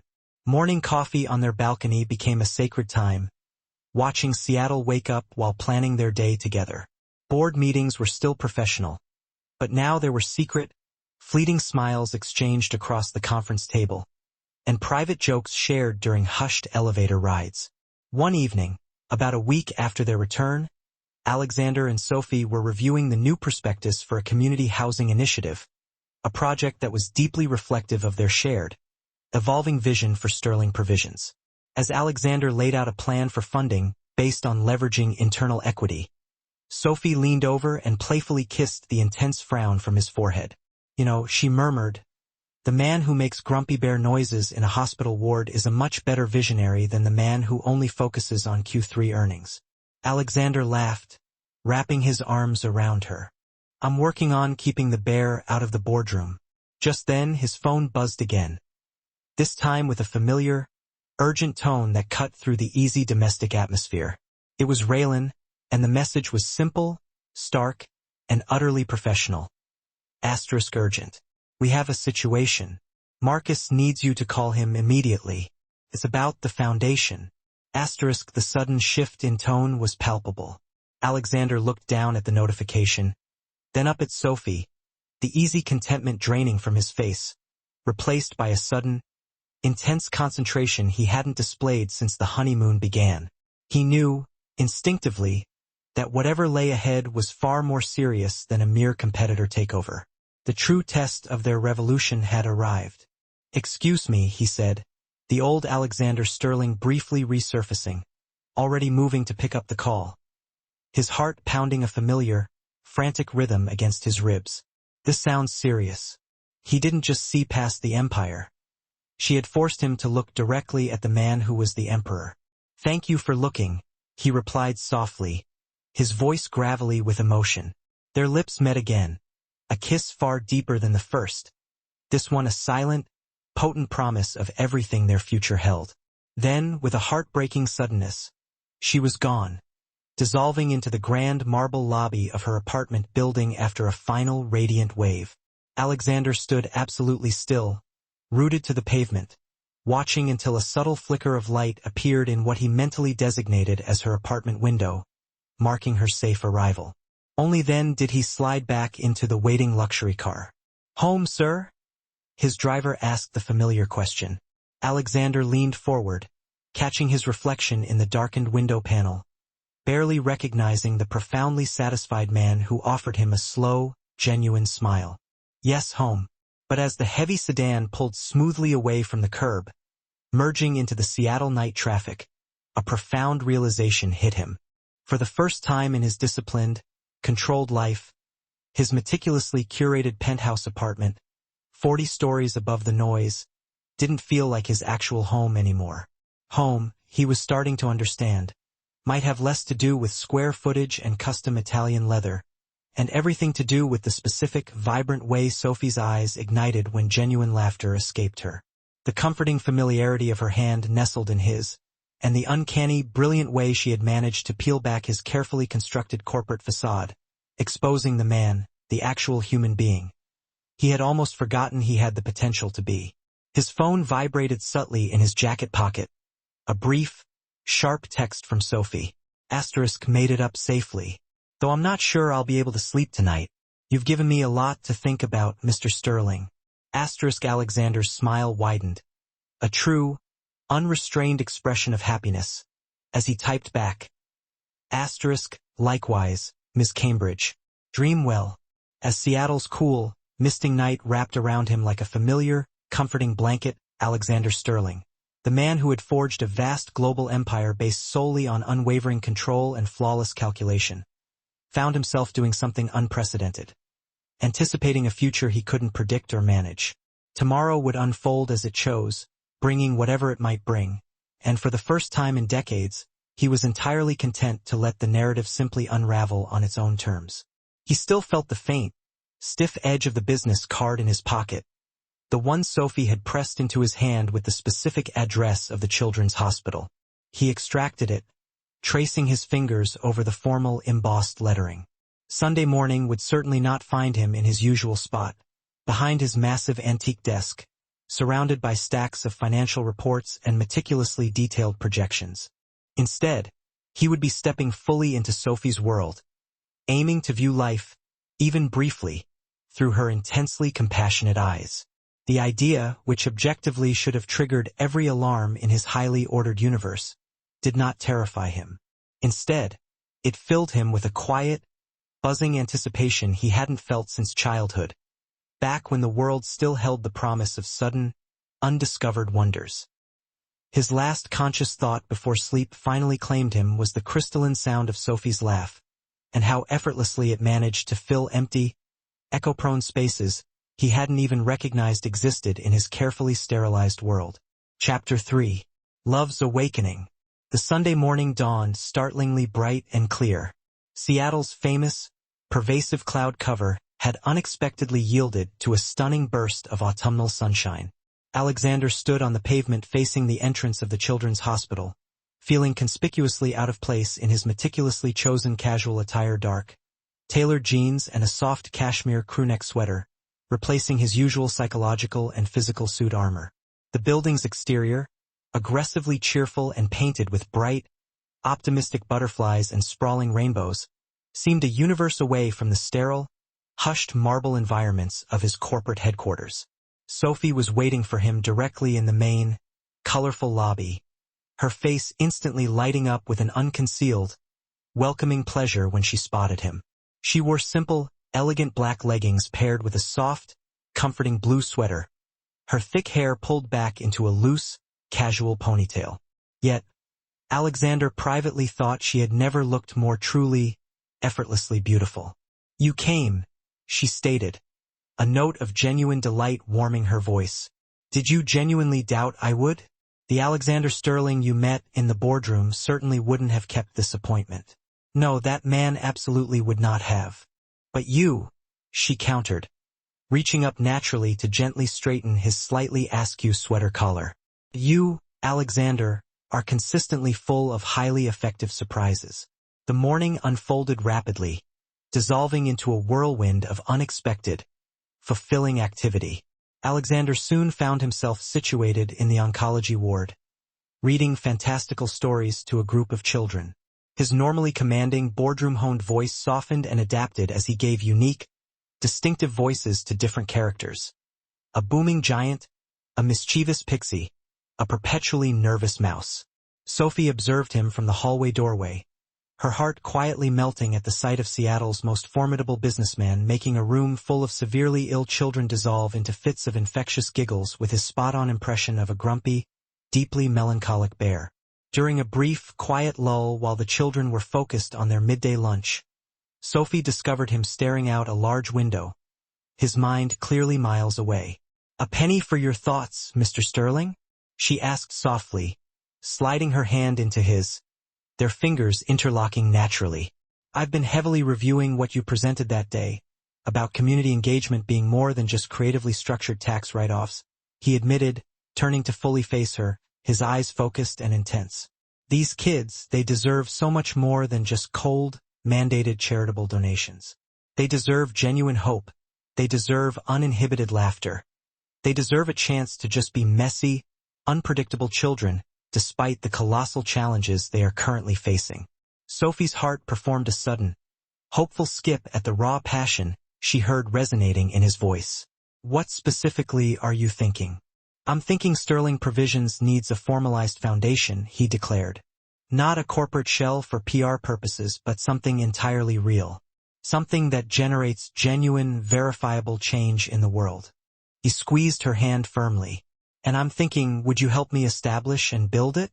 That moment, standing in the heart of a children's hospital, marked the silent beginning of a complete transformation, not only in the trajectory of their burgeoning relationship but in the very core of Alexander Sterling himself. Over the subsequent 3 months, they rapidly fell into a shared, consuming rhythm that somehow managed to feel both intensely exciting and deeply comfortable. Weekday mornings still found them seated in high-stakes board meetings, maintaining the required professional distance while stealing charged, private glances across the glossy conference table. but every evening and weekend belonged solely to them. They embarked on an obsessive, shared exploration of Seattle's true hidden gems.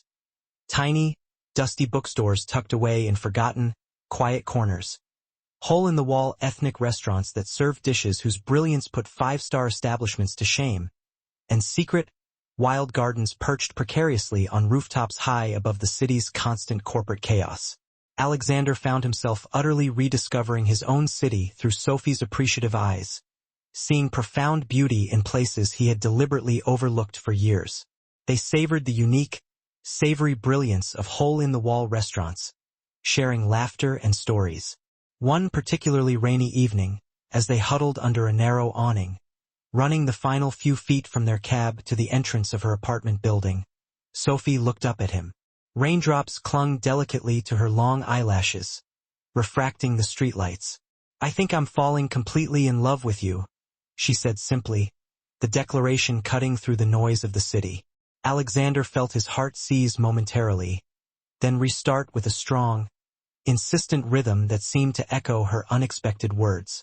Instead of the suffocating panic he would have anticipated feeling at such a momentous declaration, he experienced a profound, startling wave of peace.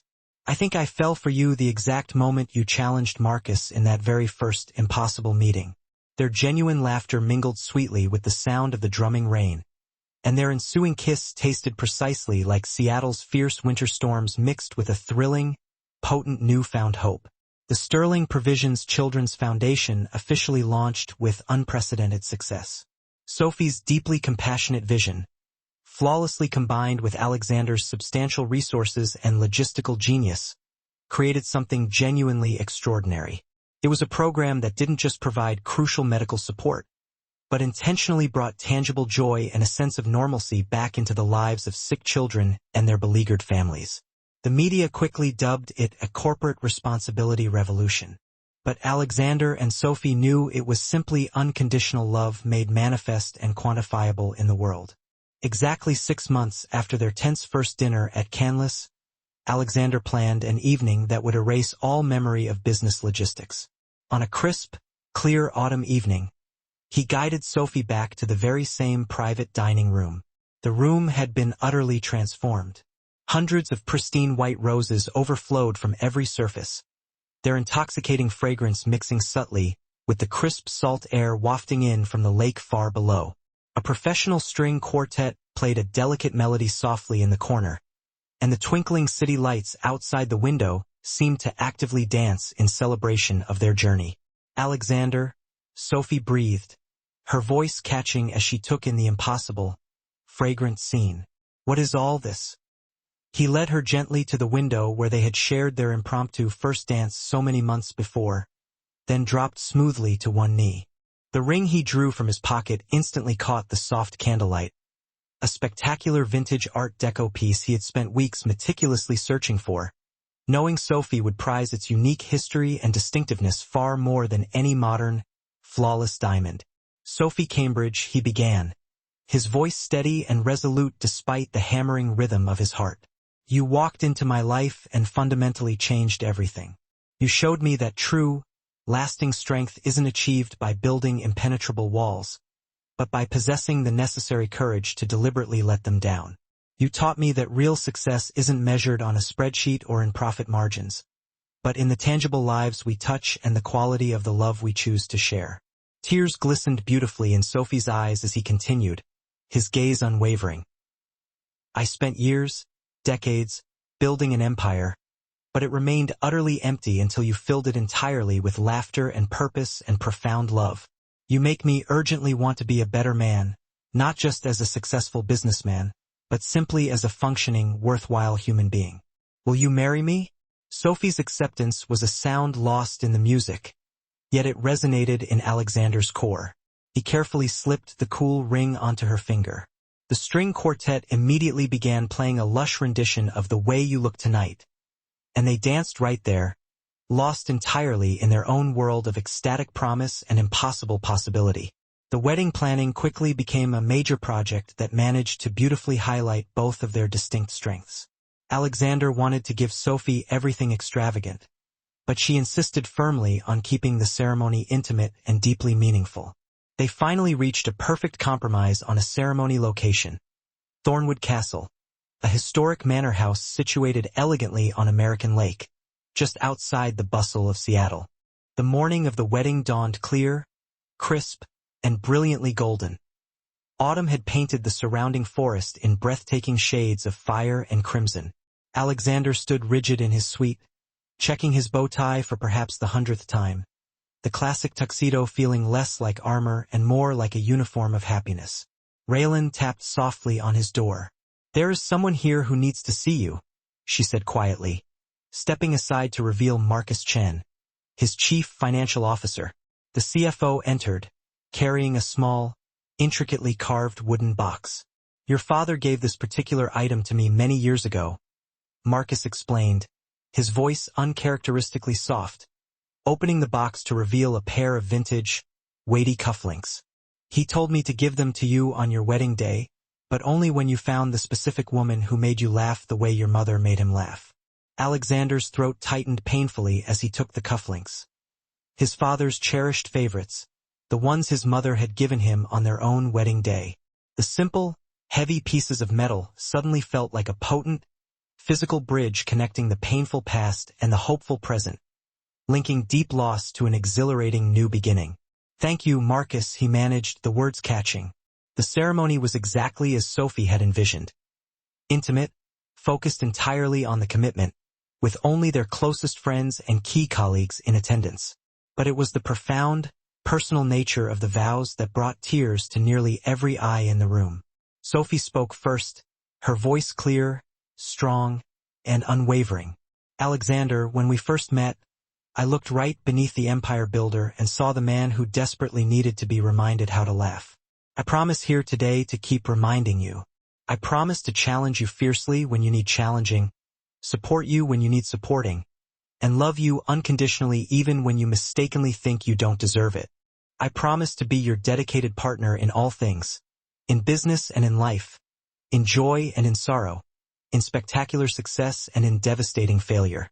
Most of all, I promise to never let you forget that true, sustainable strength lies not in the arrogance of standing alone, but in the courage of standing absolutely together." Alexander's hands trembled slightly as he enclosed Sophie's smaller ones. "Sophie, you came into my carefully ordered life like a blinding sunrise after the longest, darkest night. You showed me, painfully but clearly, that the massive walls I had constructed to keep pain out were also efficiently blocking love from entering. I promise to keep those walls irrevocably down for you. I promise to be not just the man you are marrying today, but to strive tirelessly every day to be the man you believe I can be. I promise to laugh with you, dream with you, and build not just future business empires, but a life saturated with shared purpose and genuine joy. I promise to love you not in spite of your brilliant challenges to my perfectly ordered world, but precisely because of them. You are my true north. You are my home. You are the unexpected, wonderful revolution of my heart." The reception blended Alexander's inherent elegance with Sophie's refreshing warmth. The tables were named after cherished children's books, a whimsical touch, and every centerpiece included a tasteful notification that a significant donation had been made in the guest's honor to the Children's Foundation. The wedding cake itself was a beautiful metaphor, each tier representing a different, pivotal chapter of their shared story. From the stark boardroom where they met to the cheerful hospital where they first volunteered together. As the evening shadows lengthened, strings of twinkling lights transformed the castle's ancient gardens into a beautiful, enchanted forest. Alexander held Sophie close, swaying rhythmically to their first dance as husband and wife. "Happy," he murmured intensely against her hair. "Beyond words," she replied, then looked up at him with that specific, delicious spark of mischief he had grown to adore. "Though I do have one lingering complaint. Toe, you've yet to actually prove to me that the piano playing you mentioned on our very first date is any good at all."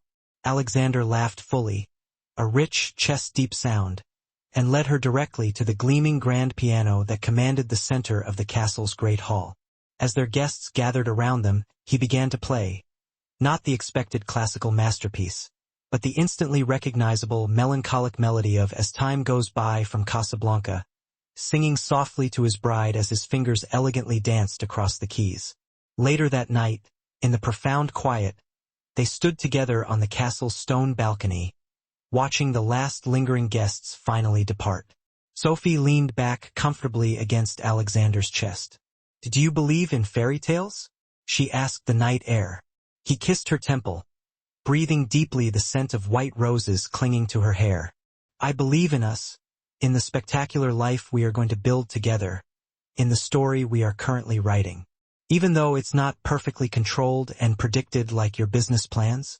"Especially because of that," he replied, turning her gently to face him fully. "You have irrevocably taught me that the very best stories are always the ones that arrive to surprise us." The night wrapped around them like a luxurious velvet cloak, stars twinkling overhead like nature's own celebratory wedding lights. Tomorrow, they would depart for their highly anticipated honeymoon. 3 weeks dedicated to exploring the hidden, romantic corners of Europe. But for now, they simply held each other, two unexpected souls who had somehow found their way home against all logic and expectation. As midnight approached, a single bright shooting star streaked across the dark sky. Sophie made a quiet wish, though she would later confess she already possessed everything she had ever truly wished for. Alexander, watching the quiet reverence on her face in the starlight, silently thanked whatever unpredictable twist of fate had guided this extraordinary woman into his boardroom and, eventually, into his guarded heart. What neither of them could possibly know, standing wrapped in pure love and starlight, was that their fairy tale would soon face its most significant, unforeseen test. But that, he knew, was tomorrow's chapter. Tonight belonged fully to their love, to promises made and already being kept, to the beginning of a magnificent journey that would change them both in ways they could never have imagined. Chapter 4. Paradise Found and Dreams Unveiled. Venice, the floating city, greeted them with an intoxicating symphony of church bells ringing and the gentle, constant lapping of water against stone. The strong morning sun transformed the vast Grand Canal into a ribbon of shimmering, liquid gold. Alexander helped Sophie into a sleek, classic wooden water taxi, their fingers intertwined, their boat slicing gracefully through the ancient, storied waterways. Their honeymoon suite at the Amman Venice awaited them like a scene lifted directly from a lavish fairy tale. Ceilings frescoed centuries ago, original Murano glass chandeliers casting crystalline light, and a private terrace overlooking the timeless, captivating beauty of the city. "It's like stepping right into a dream," Sophie whispered in awe, running her hand along the cool marble balustrade of their terrace. The mid-October air carried the specific, salty scent of the sea mixed with the rich, heady aroma of espresso drifting up from the cafes below. Alexander wrapped his long arms around her from behind, resting his chin comfortably on her shoulder. "I used to come here only on business trips," he said softly, looking out over the water. "I meticulously saw the art, the detailed architecture, the history, but I never truly saw the magic until now. You make everything new and wonderful again."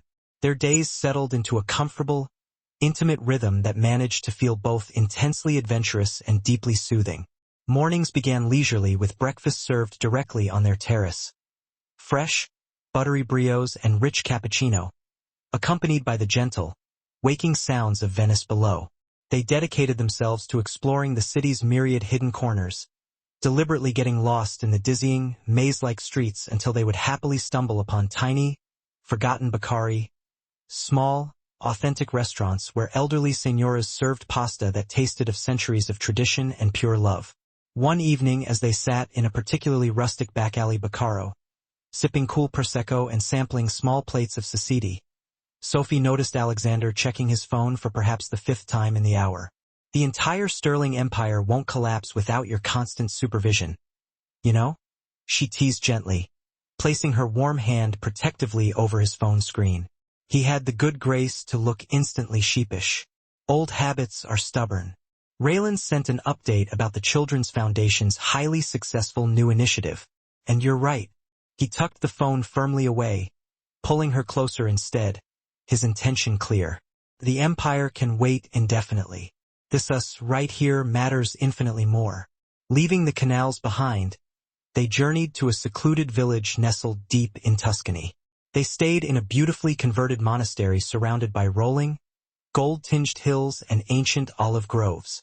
Alexander discovered a profound, new kind of peace here, completely isolated from the insistent, constant demands of his corporate world. He found himself sleeping later, laughing more freely, allowing the warm, golden Italian sun and Sophie's constant, reassuring presence to melt away years of carefully maintained emotional control. They spent an unforgettable afternoon learning the intricate art of making fresh pasta from an elderly nana who spoke absolutely no English, yet communicated perfectly through warm smiles and gentle, guiding hands correcting their clumsy attempts at rolling the dough thin enough. Flour dusted Sophie's cheek, and when Alexander tenderly kissed it away, the nana clapped her hands in delight, rattling off rapid Italian that caused their young translator to blush profusely. What did she say? Sophie asked, intensely curious. The translator, a local college student, grinned broadly. She says she hasn't witnessed such deep love since her own Giuseppe was alive. She says, "You have the eyes of frantic newlyweds, but the souls of old, comfortable lovers." Under a vast canopy of Tuscan stars, enjoying their imperfect, handmade pasta on the monastery's ancient terrace, Alexander opened up a vein of ambition entirely new. "I want to create something truly lasting," he confessed, swirling the deep red wine in his glass. "Not just more stores or higher profit margins, but something that creates a measurable, real difference in the world." The children's foundation, incredible as it is only the beginning. Sophie listened intently, her eyes reflecting the soft glow of the candle on the table. "Tell me more, Alexander." "I've been extensively thinking about sustainable farming initiatives, partnering directly with local, marginalized communities, creating legitimate opportunities for people who just need a fair chance, like I once did." He paused, suddenly feeling immensely vulnerable. "Is that too idealistic, coming from me?" "No," she whispered. Sophie reached across the table, squeezing his hand firmly. "It is beautiful and it is entirely achievable. We will absolutely build it together." Their journey continued, chasing the sun and history to the Greek islands, where they discovered a different strain of timeless magic. On Santorini, the infinity pool of their private villa seemed to merge seamlessly with the Aegean Sea, creating an endless, dizzying horizon of impossible blue. They spent lazy mornings swimming and reading quietly, afternoons exploring sun-drenched ancient ruins, and evenings mesmerized, watching the famous sunset paint the whitewashed buildings in glorious shades of gold and rose. One night, after a delicious dinner of ultra-fresh seafood in a tiny, tucked-away tavern in Oia, they walked along the edge of the caldera, the full moon casting a brilliant silver light across the rugged volcanic landscape. "Dance with me," Sophie requested suddenly, pulling Alexander close. "Here, there's no music." She simply began humming the melody of their wedding song, and they swayed together under the vast, silent stars, the warm breeze carrying the intoxicating scent of night-blooming jasmine. An old Greek woman passing by paused, blessed them loudly in her native tongue, and pressed a small, fragrant sprig of herbs into Sophie's hand for luck and lasting love. Their final destination was the Maldives, where their opulent overwater villa became a private slice of tropical paradise. The vast Indian Ocean stretched endlessly in every direction, its waters shifting from brilliant turquoise to deep sapphire as the sun traversed the sky. They spent hours snorkeling among schools of rainbow-colored fish, Sophie's infectious delight at each new discovery making Alexander fall completely in love with her all over again. One late afternoon, they took a sunset cruise on a traditional dhonie boat. As they floated gently on the quiet waves, Sophie noticed Alexander watching her with an intense, unwavering focus that made her heart skip a beat. "What is it?" she asked, moving closer to sit beside him. "I was just thinking back to that very first, tense board meeting," he said, pulling her tightly against him. "How incredibly different my life would be right now if you hadn't walked in that day with your revolutionary ideas and that fearless, beautiful spirit." "Different how?" "Empty," he stated simply. "Successful, probably. Powerful, certainly. But hollow, absolutely empty." He traced her cheekbone tenderly with his thumb. You efficiently filled all the deep, empty spaces I didn't even know were hollow in the first place. Their days settled into a restorative pattern of simple, shared pleasures. Breakfast was delivered by a small boat each morning. Afternoons were spent swimming languidly in their private pool or reading in the dappled shade of the palm trees. Evenings were reserved for watching the sunset paint the sky in impossible, vibrant colors. Even in the embrace of paradise, however, reality occasionally attempted an intrusion. One afternoon, as they lounged on their deck, Alexander's phone buzzed sharply with an urgent, encrypted message from Marcus. A major competitor was aggressively attempting a hostile takeover of a key supplier. The old Alexander would have instantly booked the next available flight home, but the transformed man simply forwarded the message to his legal team with clear, concise instructions, then turned back immediately to his wife. "Everything okay?" Sophie asked, noticing the brief, momentary frown that had crossed his face. "Just business. Nothing that can't wait," he confirmed. He smiled fully, then pulled her abruptly into the cool pool water with him. "I have far more important matters to attend to right now." Their final night in the Maldives was spent on a secluded, crescent-shaped beach, where the resort had arranged a private dinner under a diamond canopy of stars. Tiki torches flickered rhythmically in the gentle breeze, and the rhythmic sound of waves provided nature's perfect soundtrack. "I honestly don't want this to end," Sophie admitted softly, her feet buried deep in the cool, clean sand. "Who says it has to?" Alexander pulled her close. "The location might change drastically, but this is forever. Even when we're back in Seattle, dealing with endless board meetings and tedious quarterly reports. Especially then," he agreed, kissing her forehead. "You've taught me that life isn't about rigid control and raw power. It's fundamentally about moments like this, about patiently building something genuinely meaningful together." Their eventual return to Seattle brought them back to the reality of the immense empire, but the foundation beneath Alexander's world had shifted irrevocably. Their vast penthouse, which he had once viewed simply as an efficient place to sleep between meetings, became a true home. Sophie quickly filled it with warmth and profoundly personal touches.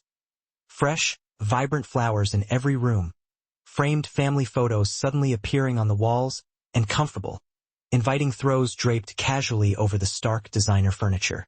They fell naturally into new routines that perfectly balanced demanding work and intimate connection. Morning coffee on their balcony became a sacred time, watching Seattle wake up while planning their day together. Board meetings were still professional, but now there were secret, fleeting smiles exchanged across the conference table, and private jokes shared during hushed elevator rides. One evening, about a week after their return, Alexander and Sophie were reviewing the new prospectus for a community housing initiative, a project that was deeply reflective of their shared, evolving vision for Sterling Provisions.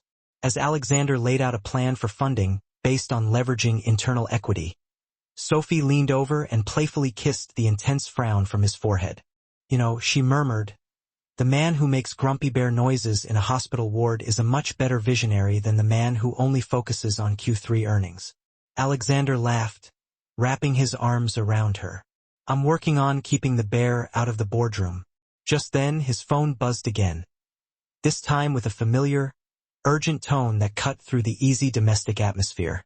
It was Raylan, and the message was simple, stark, and utterly professional. *urgent. We have a situation. Marcus needs you to call him immediately. It's about the foundation.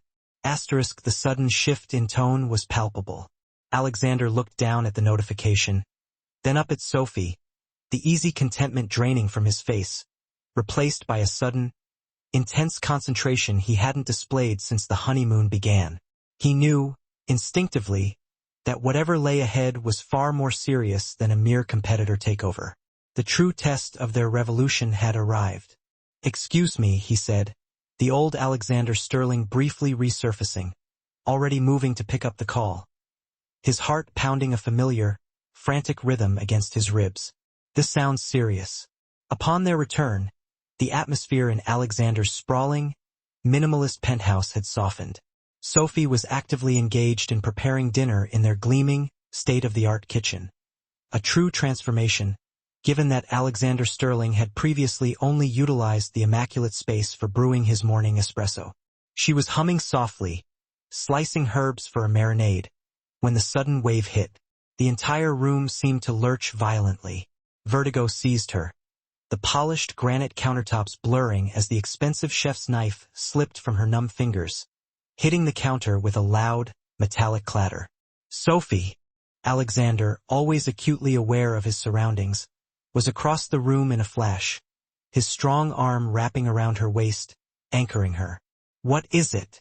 What's wrong?" "Just a little lightheaded," she managed, her voice thin. Despite the casual assurance, her skin was startlingly pale against the rosy glow of the kitchen lights. "Must be the lingering jet lag." He carefully guided her toward the enormous living room sofa. As he settled her amongst the plush cushions, his hand lingering protectively on her forehead, an icy premonition settled deep within him. Their idyllic return, their fragile, newfound paradise, felt suddenly threatened. A profound shift was underway, one that felt momentous and potentially perilous. The following morning, Sophie was determined to project normalcy, dismissing Alexander's lingering worries with a forced smile as they dressed for the critical quarterly board meeting. The agenda was packed, including a major presentation by Victoria Pierce, their ambitious head of marketing, outlining a high-stakes new initiative designed to synergize perfectly with the philanthropic efforts of the Sterling Children's Foundation. The conference room was frigid and tense. As Victoria launched into her meticulously prepared presentation, displaying the first glossy slide, Sophie's vision tunneled. The elegant room, lined with important faces, began its slow, nauseating rotation. Desperately, she dug her fingernails into the mahogany edge of the heavy conference table, fighting to hold her focus on the financial projections on screen. Alexander, seated beside her, missed nothing. Before he heard a word of complaint, he felt the minute tremor in her hand hidden beneath the table and saw the rigid tension in her jaw. His CEO mask dropped instantly. "We will adjourn," he stated, his voice calm but absolute, cutting off Victoria mid-flow about market penetration. "Take an early lunch, everyone. We'll resume at 2. The collective sigh of surprise from the board was ignored. As the suited members rapidly vacated the room, Sophie slumped against him, the characteristic brilliant sparkle in her eyes tragically dimmed. "I should see a doctor," she admitted softly, the words heavy with resignation. "I'll ask Rylin to clear my calendar." "I'm coming with you." "No," she countered, pushing away gently. "That merger meeting this afternoon is critical. Can't wait." She reached for his hand and squeezed it reassuringly. "I'll call Olivia. She's a nurse at Seattle Grace. She can come with me, she'll make sure I'm taken care of properly." Alexander wrestled internally. His fierce, newly awakened protective instinct screamed at him to cancel the meeting and take her himself, but his inherent trust in Sophie's competence and judgment ultimately won out. "Promise me," he insisted, gripping her fingers tightly. "You'll call me the absolute second you know anything at all." "Of course," she said, lifting her face for a quick, tender kiss. "I promise. I am certain it's nothing serious." As they separated that pivotal afternoon, she heading toward the unsettling sterile light of the hospital, he toward the sterile, calculated world of high finance. Neither had any conception of the earthquake that was about to strike their lives. The true test of their love was imminent, and it would not manifest in the expected form of external pressures, market crashes, or corporate rivals. Instead, the challenge would spring from the profound, unexpected joy they had already unknowingly created together. This joy, however, would soon be corrupted, twisted by miscommunication and malice, threatening to dismantle the meticulous, beautiful paradise they had so carefully constructed. Yet, in that moment of parting, they remained enveloped in their honeymoon bliss, their bond seemingly impervious to attack. From his immense corner office, Alexander watched Sophie depart with Olivia, a turbulent mix of deep concern and boundless affection churning in his chest. Back at his desk, the complex merger documents became incomprehensible blurs. His focus was irrevocably shattered, his thoughts fixated solely on Sophie. The delicate paleness of her skin that morning, the strange juxtaposition of her inherent strength against this sudden, profound vulnerability. He reached for his phone, hovering over her contact, then forcefully replaced the device. Trust, he silently commanded himself. Trust is the bedrock. He would honor their foundation. She would communicate with him when she had definitive news. As the long Seattle afternoon yielded its cool light to the approaching evening, Alexander moved to his window. He watched the first defiant pinpricks of light bloom across the financial district.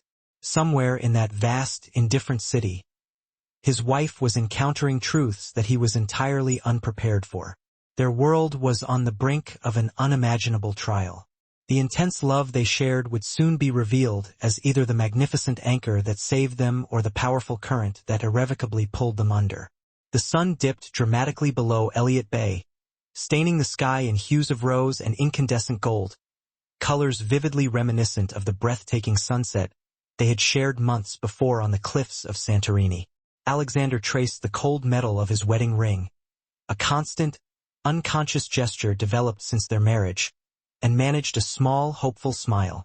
Whatever uncharted territory lay ahead, they would navigate it side by side. After all, the most extraordinary narratives were always the ones that took you completely by surprise. Chapter 5. Whispers of Joy and Shadows of Doubt.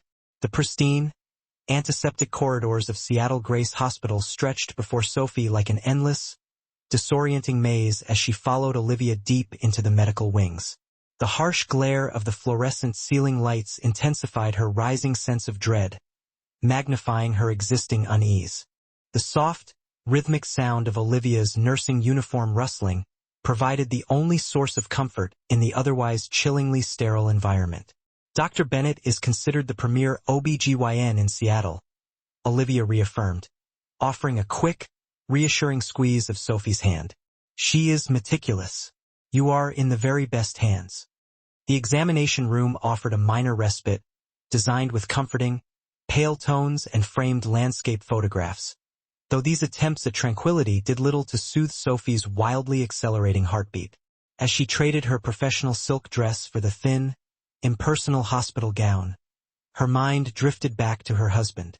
Alexander would be in the thick of the high-stakes merger negotiations right now, undoubtedly dominating the room with his formidable intellect and usual commanding authority, completely oblivious to the fact that the foundations of their carefully constructed world were potentially just minutes away from being permanently restructured. Dr. Bennett entered, a woman in her mid-50s radiating a quiet, unwavering competence and possessing remarkably kind eyes, qualities that instantly tempered Sophie's nervousness. The initial examination was meticulous, followed by the requisite blood work and, finally, the chillingly anticipated ultrasound. Sophie lay rigid on the table, barely breathing as the cold gel was applied. Then came the moment. "Congratulations, Mrs. Sterling," Dr. Bennett announced, her smile widening as she pivoted the monitor into Sophie's view. "You are approximately 8 weeks along." She shifted the wand slightly, gesturing toward 2 distinct, minuscule sacs. "And it seems you're expecting twins." The noise and activity of the hospital ceased to exist. For Sophie, time fractured. She stared, mesmerized, at the 2 perfect, flickering heartbeats displayed on the screen. The undeniable, staggering proof of new life, her children, Alexander's children. A wave of profound, fierce joy, unmatched by anything she had ever experienced, broke over her. Tears instantly tracked paths down her cheeks. "Twins," she breathed, reaching out a tentative finger to touch the glass of the monitor. "Oh my God, twins!" Olivia, who had remained staunchly by her side for emotional reinforcement, was practically vibrating with exhilaration. "This is unbelievable. Alexander will be completely ecstatic." Yet, as Dr. Bennett continued outlining critical prenatal care instructions and setting up future appointments, an elaborate, impulsive plan began to crystallize in Sophie's mind.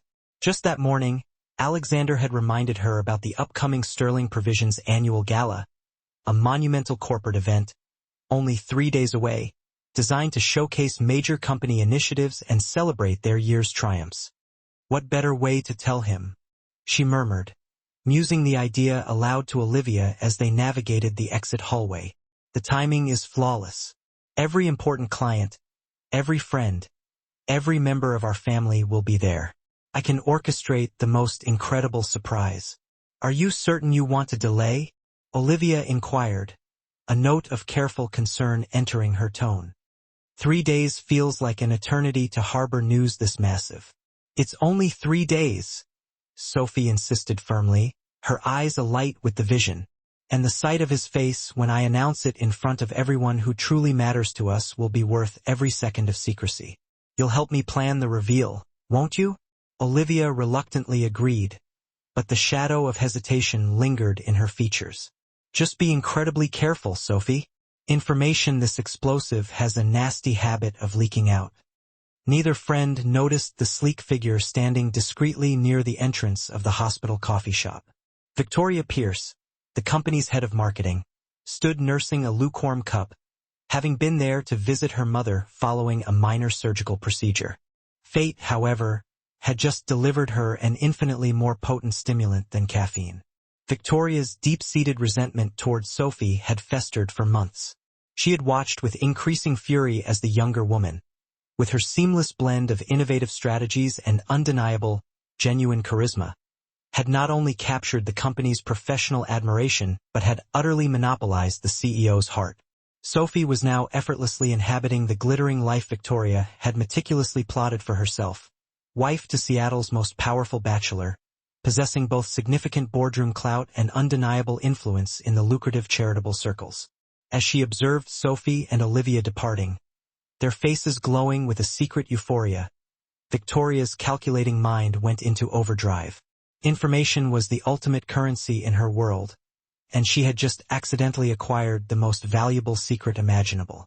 The only remaining deliberation was how she could leverage this explosive knowledge for maximum damage. Miles away, concluding the grueling merger meeting, Alexander accepted a small, folded note from Rylin. Sophie called. She's fine, just exhausted from the honeymoon, taking the rest of the day to rest. A vast wave of profound relief washed over him, instantly calming the turbulent anxiety he'd suppressed all afternoon. Yet, a persistent, unwelcome whisper of doubt remained. Sophie never took sick days. She worked through every bout of flu or fatigue, but he forced the worry down. Trust. He had promised to trust her judgment. The following 2 days accelerated into a feverish rush of gala preparations. Sophie immersed herself in the minutiae with an almost manic, focused enthusiasm. She collaborated tirelessly with the event coordinators, ensuring that every silk napkin and light fixture was flawless. She had secured a specific, private window within Alexander's keynote address. A perfect, customized moment for a surprise announcement that would indelibly alter the trajectory of their future. Victoria, however, was engaged in her own clandestine preparatory work. Utilizing meticulously casual conversations with unsuspecting hospital employees, coupled with strategically placed calls to old, cynical contacts in the media and business espionage sector, she began weaving an entirely different, darker narrative around Sophie's past. Sophie's prior tenure at Morrison Foods, Sterling Provisions' most aggressive competitor, suddenly acquired a sinister, new significance when viewed through the distorted, envious lens of Victoria's ambition. On the very morning of the gala, Victoria executed the final, critical step. She initiated a direct call to James Morrison, the CEO of the rival company. "Mr. Morrison," she purred into the phone, her voice smooth and conspiratorial, "I have highly sensitive information regarding Sterling Provisions, particularly concerning its CEO's new, remarkably well-positioned wife." Sophie spent the entirety of the gala day suspended in a delicate state of profound nervous anticipation. She had selected her outfit with painstaking care. A sweeping gown of deep emerald green, which not only highlighted her vibrant complexion but expertly disguised the slightest hint of her burgeoning condition. Olivia was there, assisting her with hair and jewelry, the atmosphere buzzing with a girlish excitement that momentarily transported them back to their carefree college years. "Are you absolutely, positively sure about delaying the announcement until the speech?" Olivia asked one last time, fastening a diamond clasp. Completely positive. Sophie responded, beaming. She reached down to touch her still flat abdomen gently. Tonight must be perfect. Alexander deserves something truly extraordinary. The venue, the Seattle Art Museum, had been transformed into a breathtaking landscape of opulence. Warm light spilled from towering crystal chandeliers onto the elegantly dressed patrons, and the rich, intoxicating scent of hundreds of crimson roses hung heavy in the air.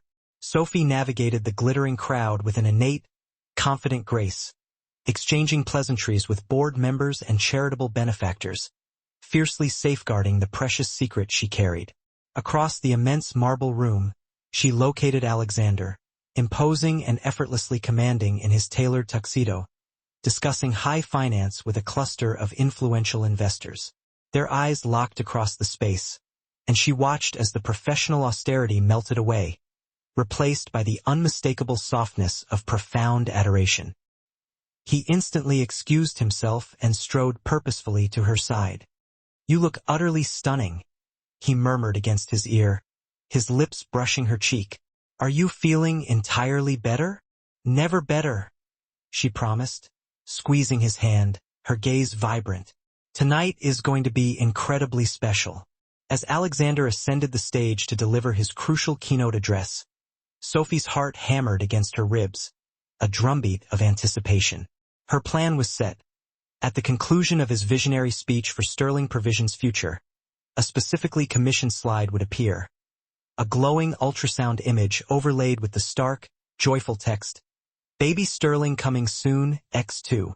But destiny, manipulated by Victoria Pierce, had already intervened. Just as Alexander reached the apex of his address, detailing the company's ambitious roadmap, a strange, low murmur began to ripple through the assembled elite. The focused silence shattered. Phones across the ballroom vibrated almost simultaneously, and Sophie watched, frozen in burgeoning horror, as prominent guests began accessing social media feeds. The photos themselves were mundane, innocuous snapshots of her and James Morrison from her tenure at his company years prior, but the accompanying captions were vitriolic poison. Asterisk Sterling Provisions CEO's wife exposed. Corporate spy? Asterisk followed by the chilling subhead. Asterisk inside source reveals shocking truth about Sophie Cambridge's past. The world lurched violently for Sophie.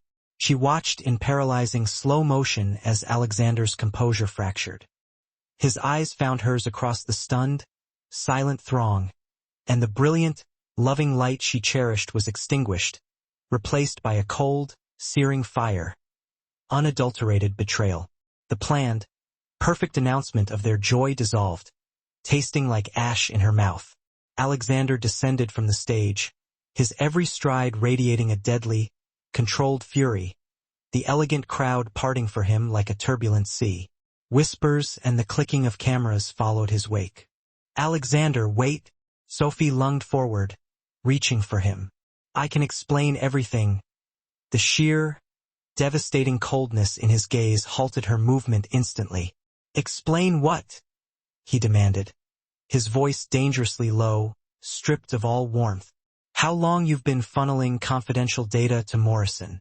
Was this the entire strategy? To seduce me, exploit my trust, and systematically dismantle everything I've dedicated my life to building?" "No, that's not." Sophie's frantic protest was abruptly severed as the dizzying vertigo returned with punishing force. The crushing stress, the adrenaline, the absolute horror of the public accusation. It was completely overwhelming. "I trusted you," Alexander continued, his words slicing through the noise like shards of ice. "I allowed you into my life, into my company, into my very heart. Tell me, Sophie, was any of it authentic?" Sophie staggered, desperately reaching out, fighting the encroaching darkness to make him understand the impossible truth. "Alexander, please," she gasped, the air leaving her lungs. "The babies." Before the final, crucial word could be uttered, her consciousness dissolved. The last image registered by her fading senses was Alexander's face. For one fleeting, terrifying moment, the crushing anger was eclipsed by a sudden, profound confusion, just before the world collapsed into absolute blackness. She regained consciousness in Seattle Grace Hospital, finding herself once more in a sterile room. But this time, the atmosphere was devoid of any trace of joy. Olivia was perched beside the bed, tears tracing wet paths down her face. "I am so terribly sorry, Sophie," Olivia choked out, her voice ragged. It was Victoria. She overheard everything at the coffee shop. She took the information, the pregnancy, and sold the manufactured betrayal story to Morrison for $20,000. Sophie's hand instinctively went to her abdomen, shielding the innocent lives within. Her other hand went to her ring finger, seeking the familiar weight of the platinum wedding band, but it was gone. Sometime during her unconscious state, the ring had been removed, symbolizing the instantaneous theft of her dreams for a perfect life and family. "Alexander?" she whispered, though the devastation etched on Olivia's face already supplied the horrifying answer. "He left explicit instructions," Olivia confirmed softly, looking away. "You are barred from the penthouse and the office. His legal team will be contacting you directly." Olivia paused, her expression softening with pity. "He still doesn't know about the twins, Sophie. You collapsed before you could say the word." Sophie slowly rotated toward the hospital window, where the persistent, gray drizzle of Seattle perfectly mirrored the tears relentlessly streaming down her face. In a matter of hours, she had lost everything. Her husband, the lavish home they shared, her career, and her painstakingly built reputation. All that remained were the two tiny, beating heartbeats growing within her. The final, bittersweet legacy of a love that had flared too brilliantly and vanished too abruptly. "Don't attempt to reach out to him," Sophie stated finally, her voice sounding remote and hollow. She placed both hands firmly over her stomach, where their unknowing children rested. "If he truly believes I am capable of such calculated betrayal, if he chooses to credit a malicious, fabricated scandal over the word of his own wife, then perhaps we are all better off without him." Through the blurred lens of her tears, the vibrant city lights seemed to smear across the glass, each one a stark, painful reminder of dreams shattered like delicate crystals striking cold marble.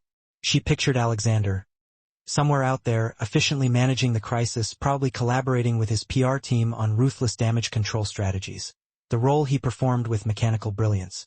The warm, laughing husband she had fallen in love with was gone, instantly replaced by the ruthless, cold magnate she had initially encountered in the frigid boardroom. But Sophie recognized her own fierce resilience, and now, she possessed something infinitely more vital to safeguard. She would abandon Seattle. She would turn her back on the treacherous, glittering world of corporate warfare and society events. She would meticulously construct a new existence, one where her children would never have to experience the searing pain of betrayal or the chilling grip of unfounded doubt. As night fully descended upon the metropolis, two hearts that had recently pulsed in perfect synchronization now carried twin, jagged scars. Alexander's emotional defenses, perceiving the event as the ultimate treachery, fortified themselves into impenetrable walls.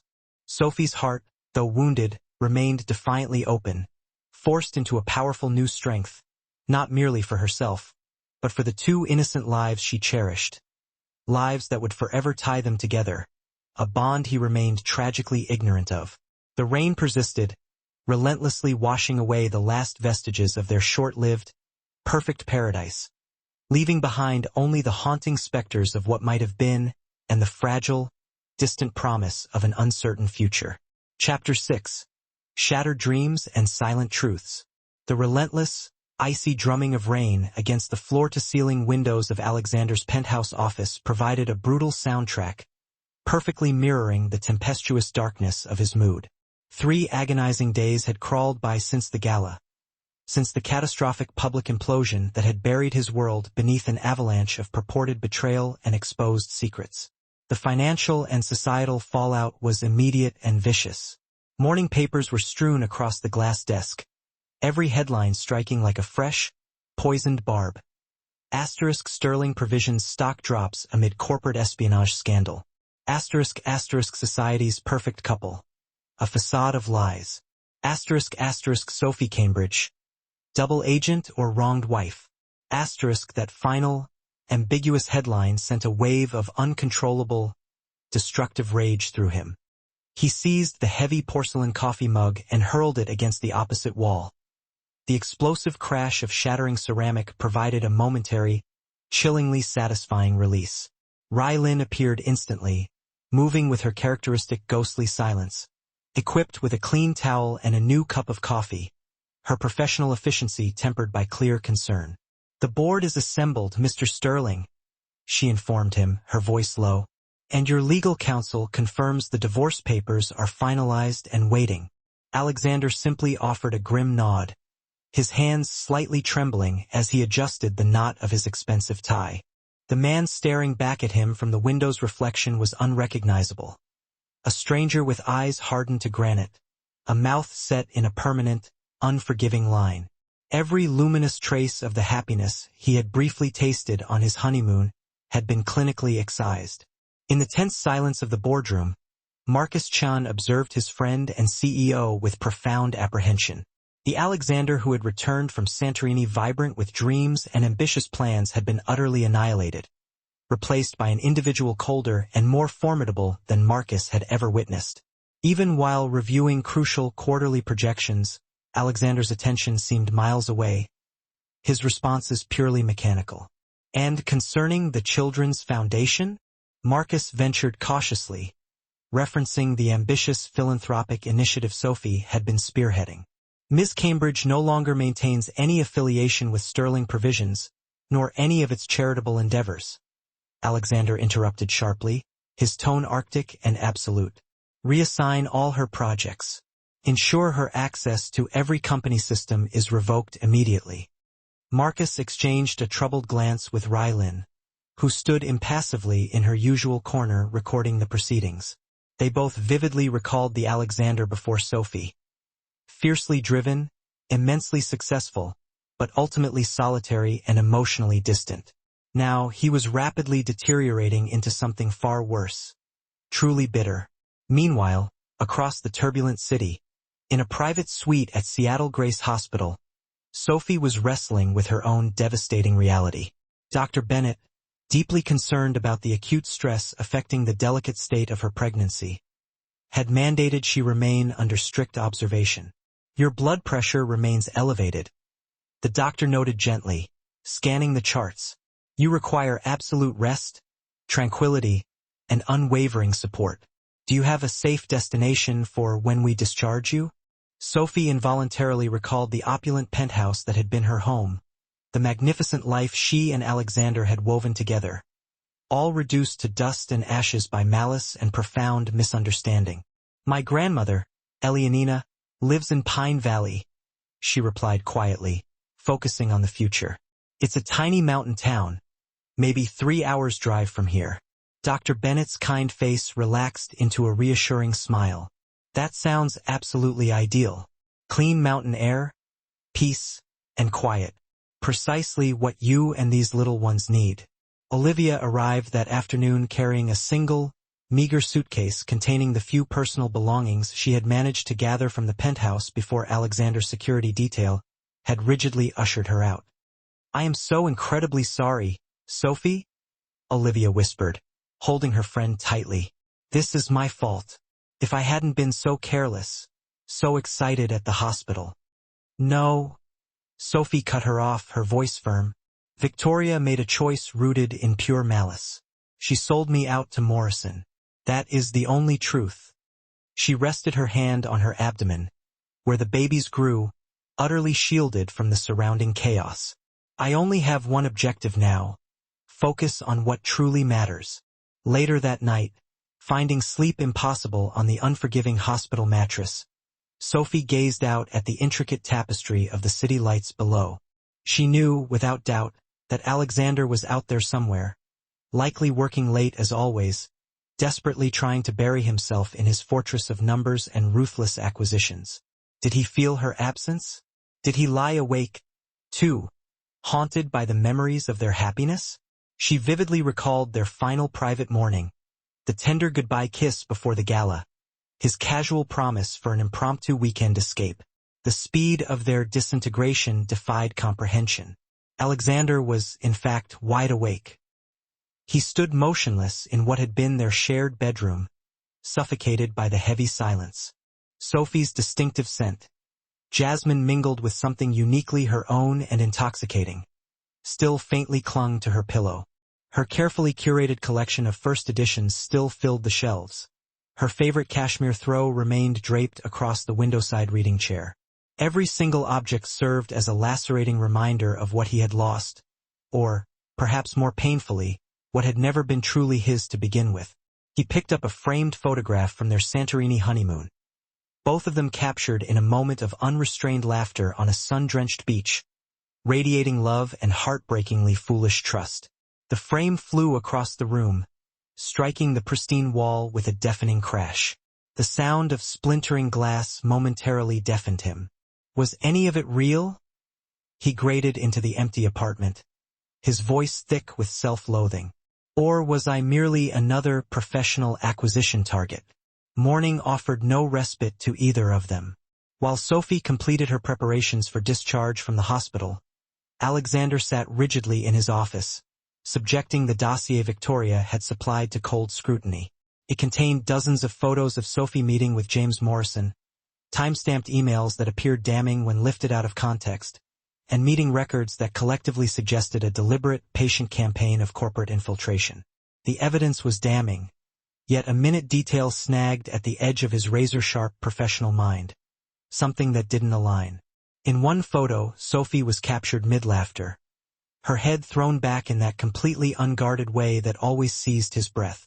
The digital timestamp clearly indicated the image was taken 3 years ago, long before she ever joined Sterling Provisions, long before she met him.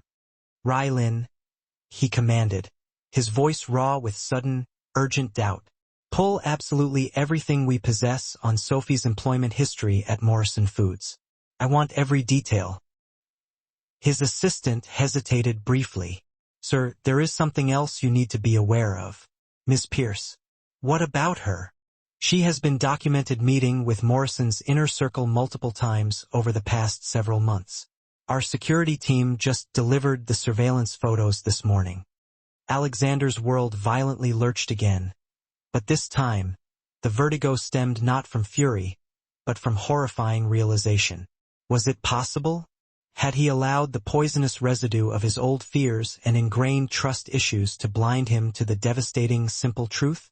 Before he could fully process this terrifying possibility, his phone vibrated. A terse message from his legal team. The divorce papers were ready. In a final, exquisitely cruel twist of bureaucratic irony, the documents had been drafted by the very same prestigious firm that had meticulously handled their prenuptial agreement just a few blissful months prior. At that precise moment, Sophie was checking out of Seattle Grace, stoically maintaining her composure, refusing to allow Olivia the satisfaction of seeing her tears. "I'll call as soon as I'm settled," she promised. Her friend. But clears throat. "Please don't tell anyone where I've gone, especially not Alexander. But Sophie, if you'd just let me explain to him about the babies." "No." Sophie's voice was firm despite the raw grief tearing at her. "He chose to believe the worst of me without even giving me a chance to explain, without demanding the truth. He threw away everything we built together. Our home, our dreams, our shared life, based on a few doctored photos and malicious rumors. These children deserve better than a father who trusts scandal over the profound reality of love." The taxi ride to the bus station was a painful, shimmering blur of rain-streaked windows and suffocating memories. Every street corner, every familiar building, held echoes of their stolen happiness. The quiet Italian restaurant where they'd had their first date, the sprawling city park where he'd surprised her with gourmet lunch baskets on warm summer afternoons, the children's hospital where they'd first volunteered together, bonding over shared compassion.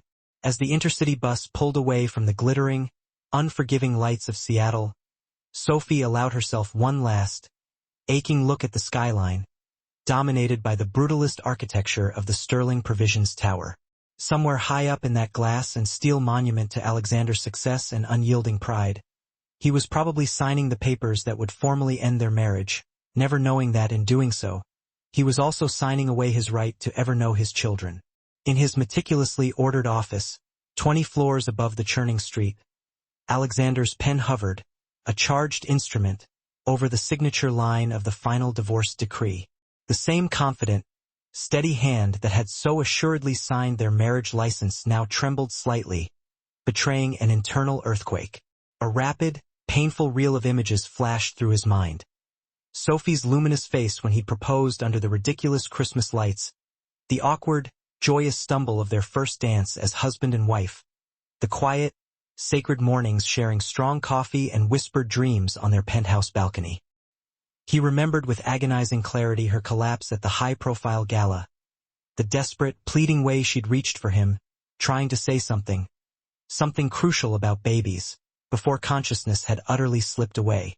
Had he been so entirely blinded by raw, possessive rage, by the ghosts of his own past, that he'd tragically missed something essential, something true? But then, his gaze fell on the stack of photos again, spread out like undeniable evidence of what he perceived as cold, unforgivable betrayal, and his heart, already a fortress, hardened once more into stone.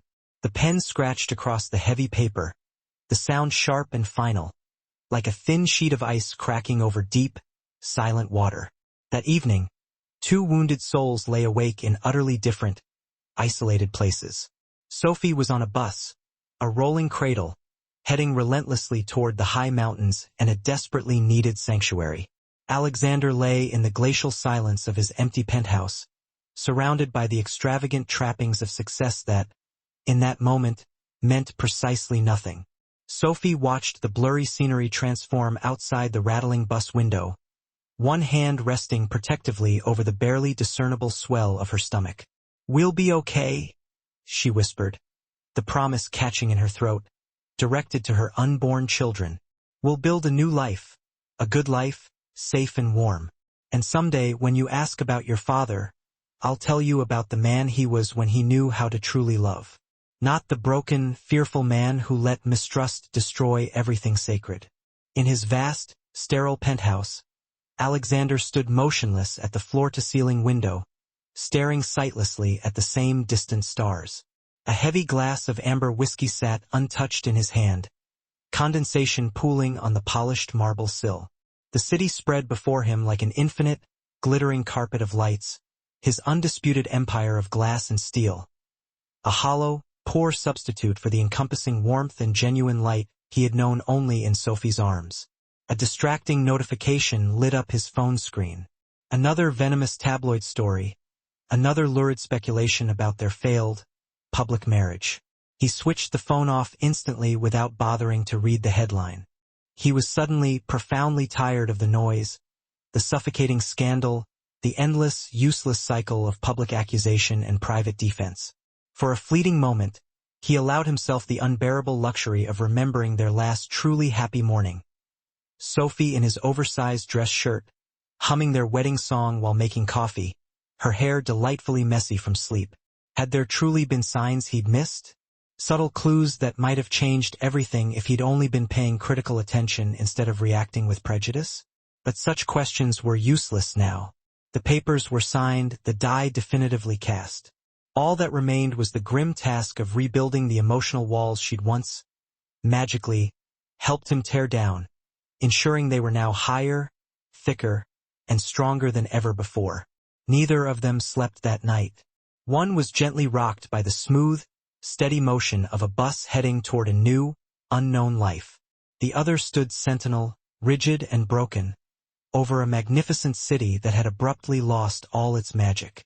Both were haunted by echoing memories of a lost paradise. Both protected their fragile hearts in the only desperate ways they knew how. What neither of them could possibly know was that fate, a capricious and patient mistress, was far from finished with them yet. The truth would eventually surface, slow and inexorable, like large air bubbles rising through deep, opaque water. But for now, they remained separated by stubborn pride, paralyzing fear, and a tragic, devastating misunderstanding. Each was protecting a valuable piece of their shared, broken heart in the only way they knew to survive. As the first gentle light of dawn broke over the majestic Cascade Mountains, Sophie caught her first distinct glimpse of Pine Valley, nestled peacefully in the morning mist. It looked exactly like something plucked from a comforting fairy tale. Serene, untouched by the corporate wars and the shallow, vicious society scandals of Seattle. It was a promised place to heal, to slowly rebuild, and to prepare for the most profoundly important, demanding role of her life. Mother to Alexander's children, even though he might never, ever know them. Back in Seattle, Alexander watched the exact same sunrise paint his formidable glass city gold, utterly unaware that with each passing moment, he was losing far more than just a beloved wife. He was losing the fundamental chance to know his own children, to be the devoted father he'd never had himself, to finally create the whole, happy family he had secretly, deeply always wanted. The sun rose fully, ushering in a brutal new day that would find them further apart than ever, yet inextricably connected by the precious, burgeoning secret Sophie carried. Time, tide, and truth would eventually have their inevitable say, but for now, the silence between them echoed with countless unspoken words and unnamed, crushing regrets. Chapter 7. New Beginnings and Hidden Truths. Pine Valley greeted the onset of autumn with a magnificent symphony of color. Maples blazed in shocking, violent reds against the dark, stoic greens of the evergreens. Aspen leaves shimmered in pure gold, dancing wildly in the crisp mountain breeze. The small, isolated town nestled in its valley like a brilliant jewel in a verdant setting, a world away from Seattle's glass and steel canyons of commerce. Elenina's cozy cottage sat welcomingly on the outskirts of town, its rambling gardens still courageously blooming with late roses and hardy chrysanthemums. The morning mist was just fully lifting as Sophie, moving slowly, carried her single suitcase up the fragrant, lavender-lined path. Her grandmother, Elenina, stood waiting patiently on the covered porch with arms wide open. "Oh, my dear girl," Elenina whispered, holding Sophie close, the strength in her grip surprising. At 72, the grandmother still stood straight as a mountain pine tree, her silver hair woven into a neat, elegant braid, her eyes deep, wise, and profoundly kind. "You're safe now. You're home." The cottage was exactly as Sophie remembered it from idyllic childhood summers. Warm wooden floors, worn smooth and soft by generations of busy footsteps, windows gleaming with delicate, handmade lace curtains, and the comforting, pervasive scent of fresh-baked bread and garden herbs hanging invitingly in the air. Everything about the humble cottage spoke of deep comfort, enduring tradition, and the promise of much-needed healing. "Your room is ready," Elenina said softly, leading the way up the narrow, creaking staircase. "I've kept it just as you left it." She paused at the landing, then added, her voice dropping to a gentle murmur, "Though we'll certainly need to make some happy changes now, won't we? For when the little ones arrive." Sophie gently touched her stomach, which was just beginning to show its rounded secret at 12 weeks. "I don't know how to do this, Gran. How to be a single mother to two. How to protect them from all the ugliness I left behind. The same way we've always done everything in this resilient family," Elenina replied, her voice steady and sure, a pillar of strength. "One day at a time, with unwavering love and abundant courage." In Seattle, Alexander was facing his own personal, bitter kind of autumn. The divorce papers had been filed. The necessary press releases were crafted with cold, careful precision, the narrative controlled as tightly as possible. Yet, something kept painfully nagging at him, sharp and persistent, like a tiny splinter lodged deep under his skin. "Show me the surveillance photos again," he demanded, his voice ringing with renewed intensity, pacing his vast office while Rylin nervously spread them across his mahogany desk. The pictures had told a compelling story, yes, but was it the right story? In the photos of Sophie with Mr. Morrison, she looks much younger, more casual. These are clearly from her previous employment, the kind of corporate social event she would have been tasked with overseeing. But the photos of Victoria meeting Morrison's people, those are recent, taken in shadowy, dark parking garages and out-of-the-way clandestine restaurants. The contrast is stark, sir. Run a complete audit of Victoria's communications, he ordered, his eyes flinty with resolve. Every email, every phone call, every scheduled meeting for the past year. And get me Morrison's quarterly reports, specifically their strategic plans. I want to see exactly when their competitive strategy started mirroring ours, piece by piece. Back in Pine Valley, Sophie was beginning to find her new, quiet rhythm. The local tourist office had quickly hired her as a mountain guide and corporate liaison. Her innate knowledge of business logistics and her polished presentation skills, honed at Sterling Provisions, made her a natural fit for the corporate retreat groups who came to the mountain for team-building exercises and fresh air. You have a genuine gift, her friendly boss, Michael, told her after watching her expertly handle a particularly difficult, demanding group of executives. You make people feel seen, truly understood, and valued. It's a rare skill, Sophie. The tragic irony wasn't lost on Sophie. Alexander had once seen her so completely, so clearly, only to become willfully blind precisely when it mattered the most. She simply thanked Michael and headed home through the rich, golden afternoon light, one hand resting habitually on her steadily growing belly. The twins were extraordinarily active today, making their presence known with gentle, rolling movements that still filled her with profound awe. Dr. Anderson, the local, kind-faced physician, had confirmed they were fraternal twins, a boy and a girl.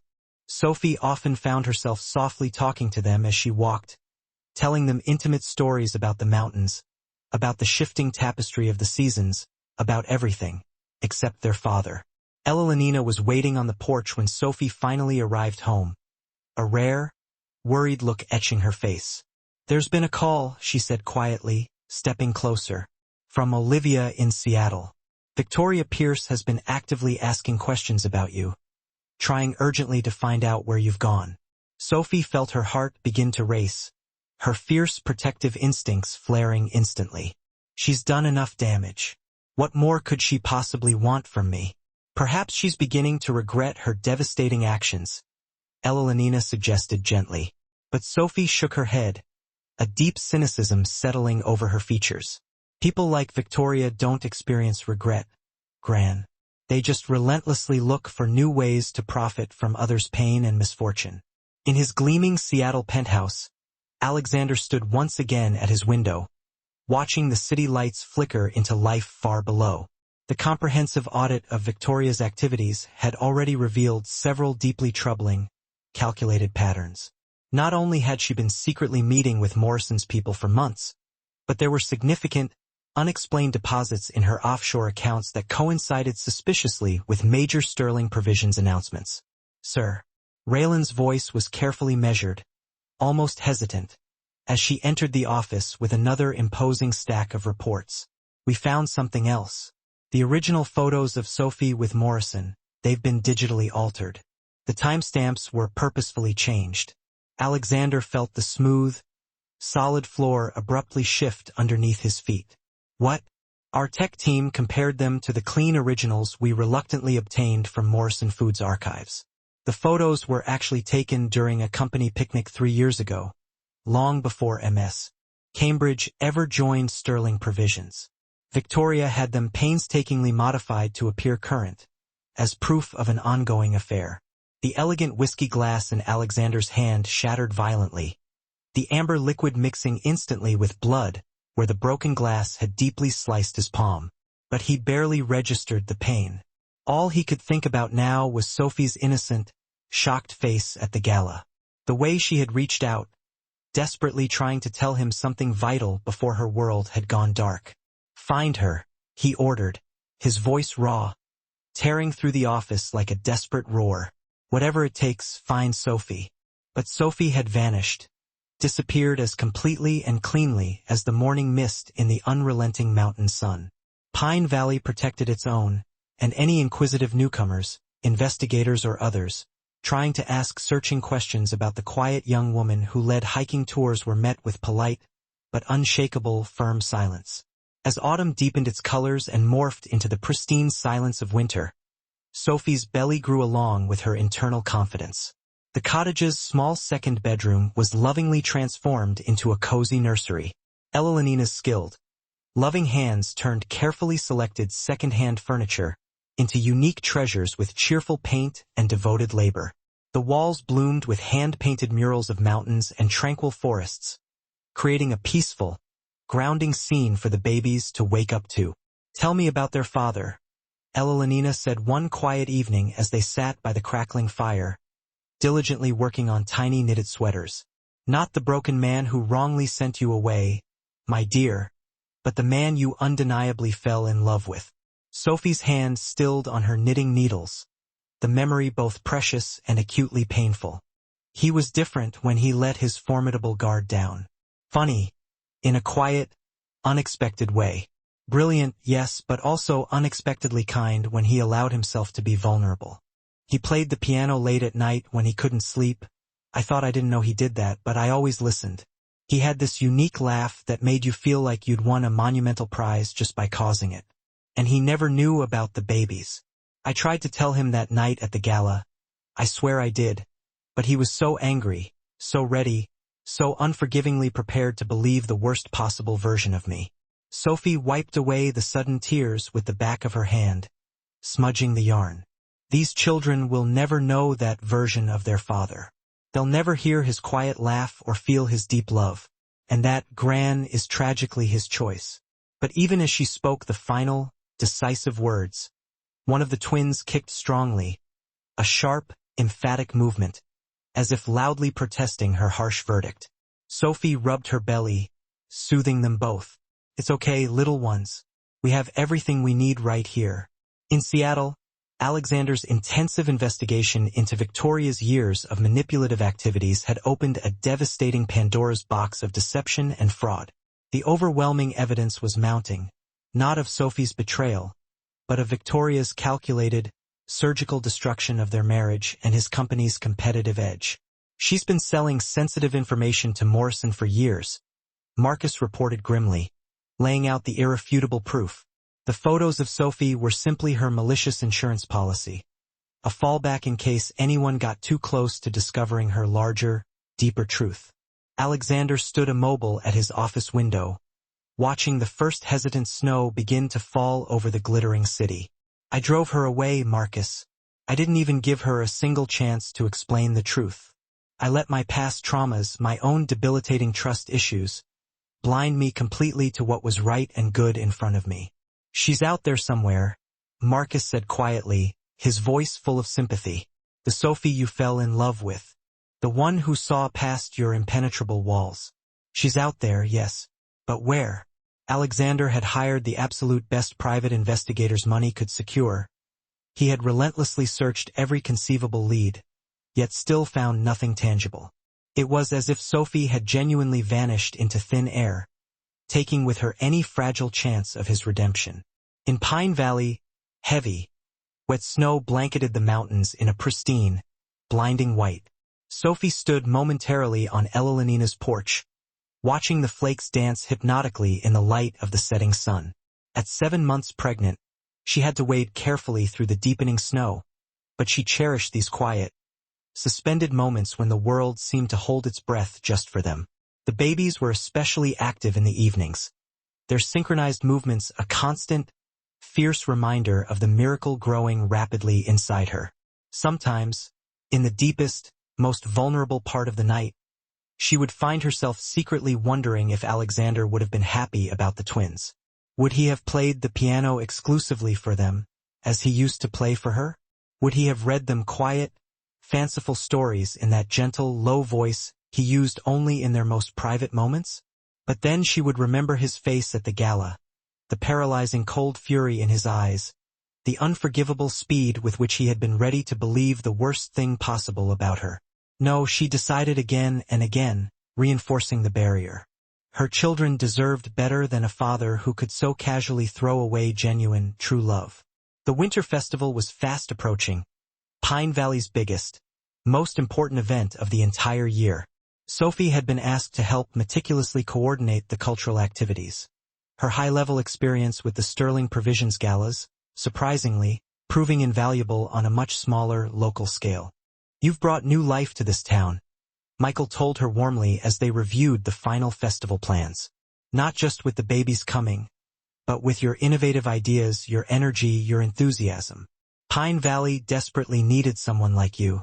Sophie smiled gently, touching her belly as one of the twins performed what felt undeniably like a full somersault. Pine Valley saved me, Michael. It's only fair I give something meaningful back. What she couldn't possibly know was that fate was preparing to severely test the sanctuary she had found. In Seattle, Victoria's carefully constructed world was beginning its inevitable crumble. Under intense pressure from the undeniable evidence Alexander had accumulated, she had finally broken down entirely and confessed everything. I'll tell you where to find her, Victoria had finally choked out, her carefully maintained composure utterly cracked. But you should know she was trying to tell you something important at the gala. Alexander's heart had stopped dead for a moment. What was it? But Victoria just shook her head, tears streaming down her face. That's not my secret to tell, Alexander. But if you truly want to find her, try Pine Valley. She has family there. Now, as fresh snow fell softly on both the desolate city and the tranquil mountain town, two hearts beat with a renewed, fierce purpose. One desperately seeking redemption, the other fiercely protecting new life. The truth was finally, gloriously breaking free, like spring water bursting forth under heavy winter ice. But would it come in time to genuinely heal what had been tragically broken? In her cozy cottage bedroom, Sophie sat quietly in the window seat, watching the snow fall ceaselessly and singing softly to her unborn children. The gentle lullaby was one Alexander had once practiced alone on the piano, though she never breathed a word of that to anyone. Some memories were simply too precious, too painful, to share, even in their current misery. Tomorrow would undoubtedly bring new, challenging trials, new tiny joys, and new enveloping fears. But for now, she had this suspended moment of profound peace, surrounded by love, both born and unborn, in a safe, quiet place where genuine healing seemed possible, even if forgiveness still felt like a terribly distant dream. Chapter 8. Paths Crossing. The winter festival transformed Pine Valley into a magnificent wonderland of sparkling lights and joyful music. Fresh, pristine snow draped the entire town like white velvet. Strings of twinkling lights reflected perfectly in the immaculate surface. At 8 months pregnant, Sophie moved carefully and deliberately through the frenetic festival preparations. Her clipboard clutched protectively against her prominent belly as she directed the stream of local volunteers. Mrs. Sterling, a young volunteer, called out, then quickly caught herself with a blush. Miss Cambridge. Sophie's heart twisted with an old pain at the involuntary slip, but she kept her smile steady and warm. What is it, Jenny? The Seattle Business Group's buses are significantly delayed because of the severe snow. They won't arrive until tomorrow morning. Sophie nodded calmly, making a quick note. The corporate retreat groups were vital to Pine Valley's delicate economy, even more so during the profitable festival season. This particular group had reserved the entire Pine Valley Lodge, though their company name hadn't been specified, just another large Seattle corporation seeking mountain air and team-building solitude. What Sophie couldn't possibly know was that the delayed bus carried Alexander Sterling himself, along with a carefully selected, elite team from Sterling Provisions. He had chosen Pine Valley for their annual executive retreat after weeks of intense, desperate investigation into Sophie's whereabouts, but nothing, absolutely nothing, could have prepared him for the sight that greeted him the following morning. Dawn painted the snow-covered peaks in impossible shades of rose and gold as their bus finally wound its slow, laborious way into the valley. Alexander stood rigid at the front of the bus, one hand braced against the ceiling for support, his eyes intensely scanning the picturesque, tiny town. Something about this place called deeply to him, its profound peace so utterly different from Seattle's constant, brutal motion. The local guide will meet us at 9, Marcus informed him quietly, already checking his watch. They're supposed to be excellent, especially adept with corporate groups. Alexander merely nodded, his mind already racing ahead, consuming him. Was Sophie truly here? Would she consent to speak to him if she were? The crushing weight of Victoria's signed confession sat heavy in his briefcase, along with the irrefutable proof of her years-long deception. The Pine Valley Lodge exceeded all expectations, its rustic luxury a perfect, harmonious blend of rugged comfort and mountain charm.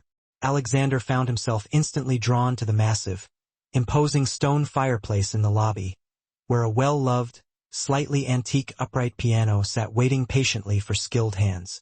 "The festival begins tonight," the lodge manager explained enthusiastically, beaming. "Your timing is perfect. The whole town comes alive with music, delicious food, and local crafts. And just wait until you meet your guide. She's absolutely revolutionized our corporate programs." Alexander's heart gave a violent, sickening skip at the female pronoun, but he kept his face carefully neutral. Looking forward to it, he replied, the lie tasting like ash. At precisely 9 o'clock, the lodge's heavy double doors swung open, letting in a swirling gust of fresh snow and cold winter air.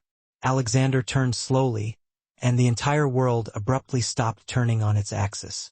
Sophie stood in the doorway, wrapped tightly in a dark blue parka that did little to hide her obviously pregnant condition. Her cheeks were flushed bright red from the cold, her auburn hair dusted lightly with snowflakes, and her hands rested instinctively, protectively, over her impossibly rounded belly. She hadn't seen him yet, focused only on removing her heavy, snow-covered boots. The sight hit Alexander with the force of a physical blow, staggering him. Pregnant. Sophie was profoundly pregnant.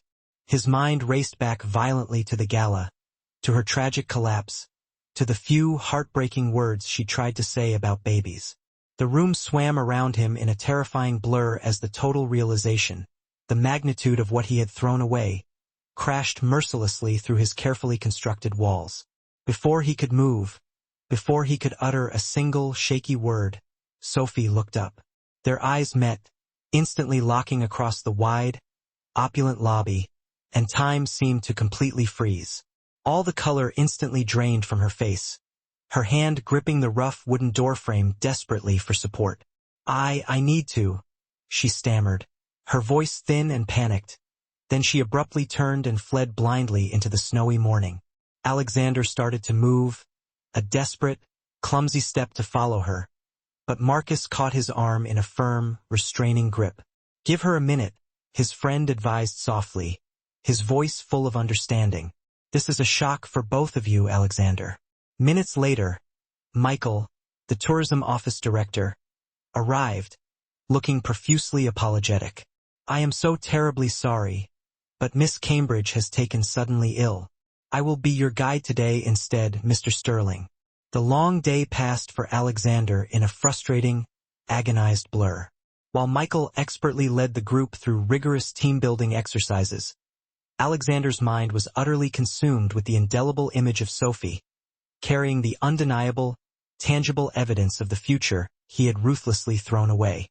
Twins, he subtly learned later, through careful, strategic questioning of the Chatty Lodge staff. She was carrying twins. That evening, unable to find a shred of sleep, he found himself drawn inexorably to the piano in the silent, empty lobby. His fingers moved hesitantly, then decisively of their own accord, playing the familiar lullaby he used to practice late at night in their penthouse when he had mistakenly thought Sophie was deeply sleeping. The poignant, familiar melody drifted softly through the massive lodge, a haunting ghost of happier, impossible times. Unknown to him, Sophie stood frozen in the deep shadows of the back entrance, one hand pressed tightly to her mouth to hold back the sobs that threatened to tear loose, the other cradling her belly, where their children stirred restlessly at the deeply familiar music. The babies were always most active when they heard that music, as if they knew, had inherited their father's hidden talent for composition. "He's here," she whispered later that night to Elenina, the words catching in her throat as she restlessly paced the worn Persian rug in their cozy cottage living room. "Why is he here? How did he find us after all this time?" Elenina watched her granddaughter with eyes that held the quiet wisdom of deep mountain snows. She set aside her mending basket and spoke gently. "Perhaps it is time, dear one. Time for truth to finally have its say in this mess." "The truth." Sophie let out a harsh, bitter laugh that echoed unnaturally in the small space. "The truth is, he believed the very worst of me without a single question, without a second thought for everything we shared. The truth is he discarded everything we built together, based solely on malicious lies and fabricated evidence. That's the truth, Elenina. The truth?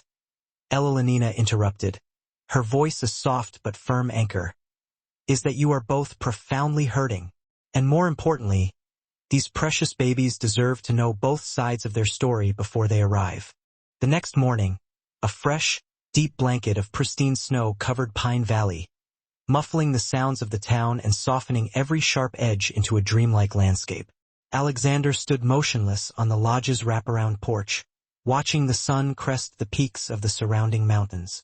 The sudden, intense light reminded him instantly of mornings in Santorini, the dazzling white sunrises he had shared with Sophie, and the sheer, unbridled joy that used to light up her face at the promise of each new day.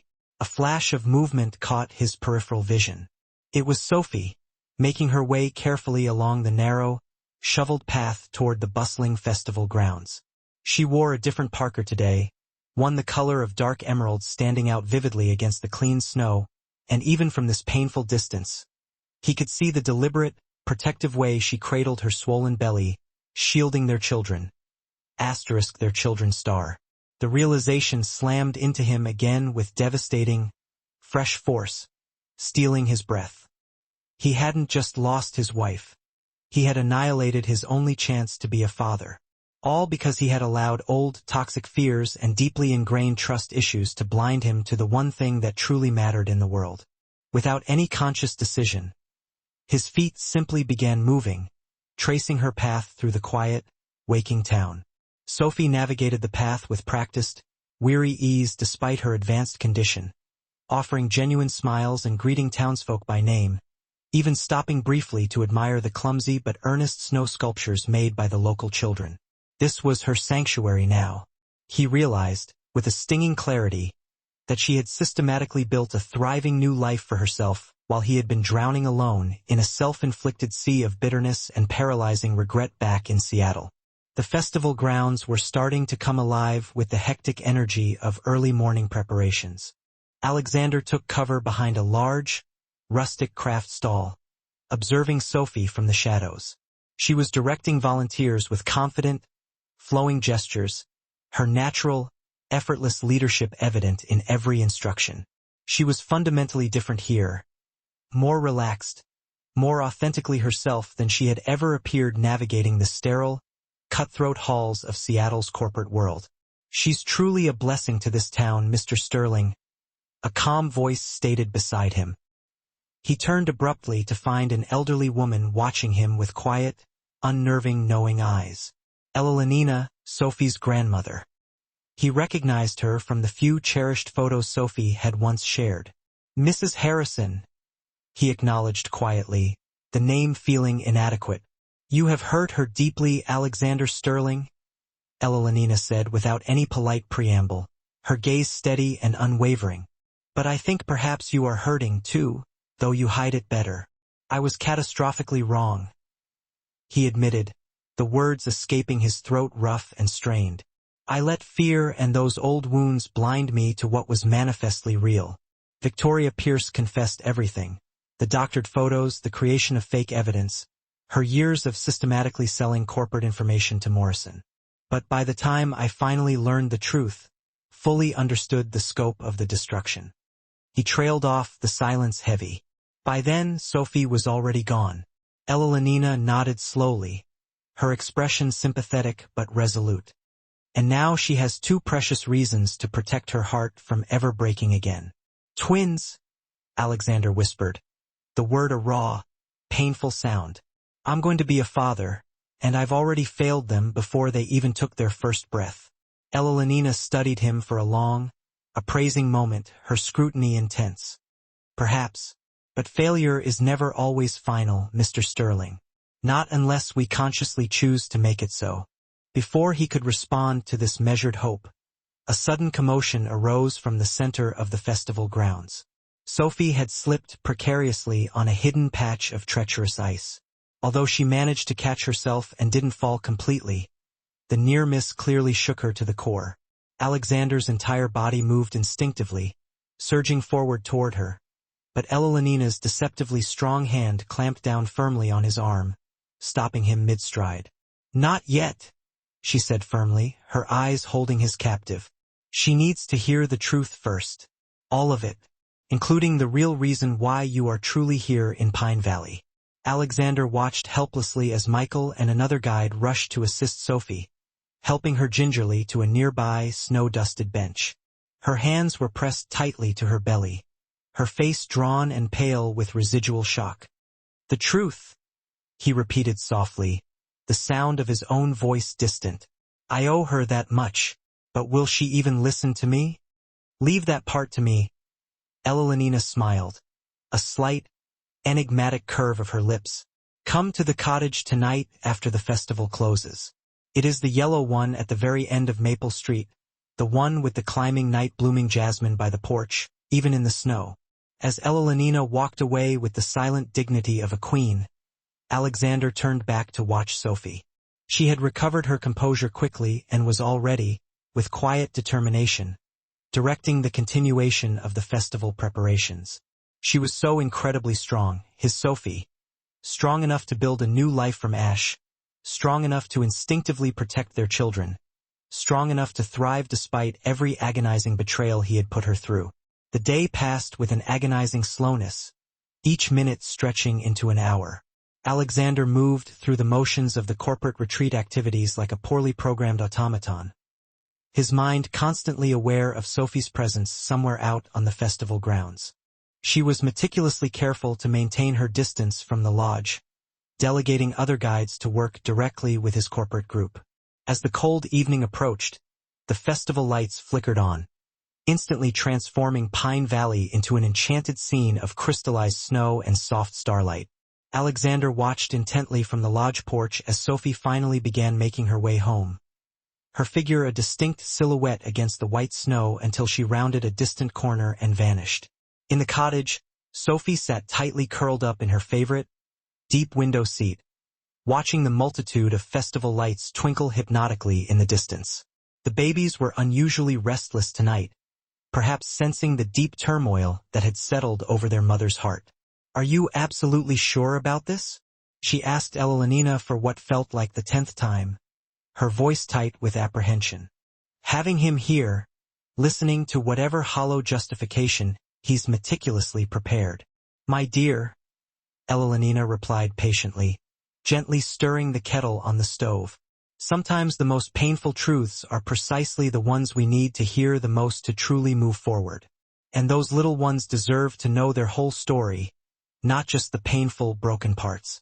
As the festival's evening music, a mournful waltz, drifted through the still mountain town, Alexander Sterling stood resolutely in front of the cheerful yellow cottage, his heart hammering against his ribs with the terrifying intensity of a teenage boy facing his first crush. In his hand, his worn leather briefcase felt heavy with the documents that definitively proved Sophie's innocence. Victoria's full confession, the concrete evidence of her manipulation, the undeniable proof that could, theoretically, change everything. But would it be enough? Could any stack of evidence possibly heal the gaping wound left by his mistrust? His fundamental failure to believe in their love when it had mattered most? Snow began to fall again, soft and utterly silent, as he finally raised his hand to knock. Inside, Sophie tensed visibly at the sound, one hand instantly pressed to her belly where their children stirred restlessly beneath her sweater. The moment of truth, so long postponed, had finally arrived, carried on the crisp winter winds and the distant, haunting festival music. Here in a small mountain town where two broken hearts might, just might, find their slow way back to what mattered most. Chapter 9: Truth in the Mountain Snow. Elenina opened the door quickly to find Alexander standing beneath the soft porch light in the gently falling snow, looking more uncertain, more profoundly vulnerable than she had ever imagined Seattle's most ruthless, powerful businessman could possibly appear. The colored festival lights cast transient shadows across his tired face, highlighting the deep strain and exhaustion of the past long months. Come in, Alexander, she said simply, stepping aside immediately. Sophie is waiting in the living room. The cottage's warmth instantly enveloped him, like a quiet, welcome embrace. The comforting sense of cinnamon, baking bread, and with smoke filled the air, a stark contrast to the antiseptic efficiency of his life. Family photos lined the walls. Sophie through the years, her vibrant smile unchanging, even as she grew from a gap-toothed, pig-tailed child to the complex, brilliant woman who had captured and then broken his heart.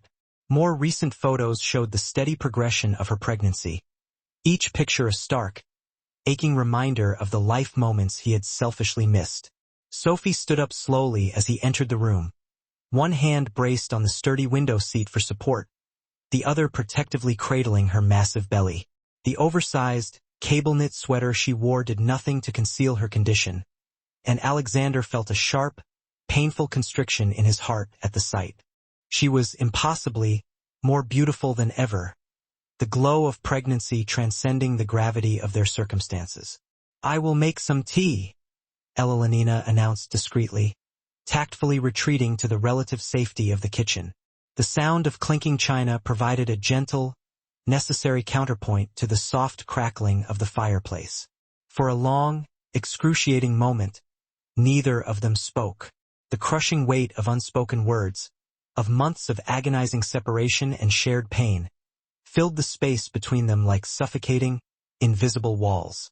"You look," Alexander started, then faltered miserably. How could he possibly express the swirling chaos of emotion he was feeling? "Sophie, why are you here?" Her voice was steady, though he noticed the slightest tremor in the hands gripping the edge of the window seat. "How exactly did you find me?" Alexander set his heavy briefcase down on the quaint coffee table. The sound was impossibly loud and intrusive in the quiet room. "I've been searching for you constantly since the truth about Victoria was finally uncovered." She confessed everything, Sophie.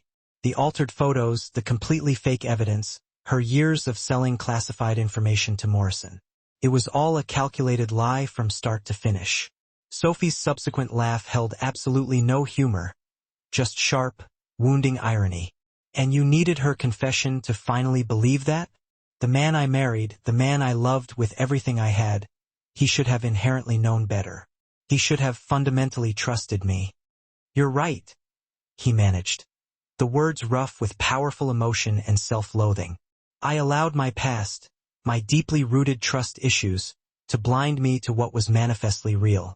I threw away the best thing that had ever happened to me because I was simply too terrified to believe in us, or in myself.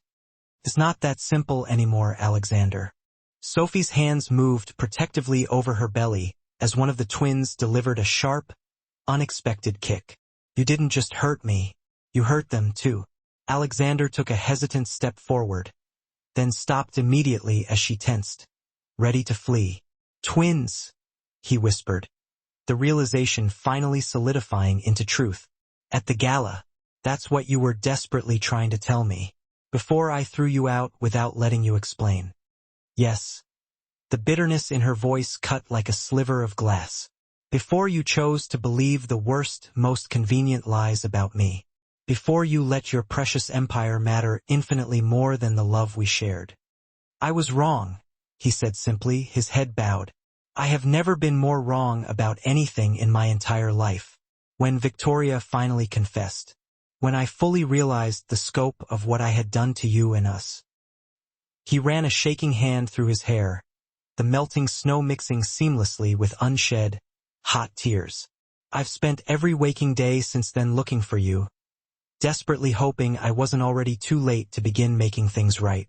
Elenina returned quietly with a tray laden with steaming tea, the familiar, comforting ritual providing a brief, much-needed moment of respite from the brutal emotional tension. She poured 3 cups with careful, deliberate precision, then settled into her deep armchair like a seasoned queen holding silent court. "Perhaps," she suggested gently, her eyes flitting between them, "it is time for both of you to hear the whole truth now, not just about Victoria's malicious schemes, but about everything that has been left unsaid between you two." Alexander opened his briefcase and removed a thick, bound folder. "I have undeniable proof of everything," he stated, his voice regaining some of its familiar strength. Victoria's written confession, the original unaltered photographs, bank records clearly showing her massive payments from Morrison, She'd been selling company secrets for years, long before you ever joined Sterling Provisions.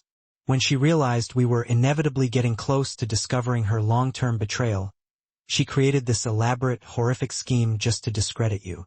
Sophie accepted the heavy folder, but made no move to open it. Do you truly think this changes everything? That showing me proof of what I already knew to be true somehow magically erases what happened to us? No, he answered quietly, sincerely.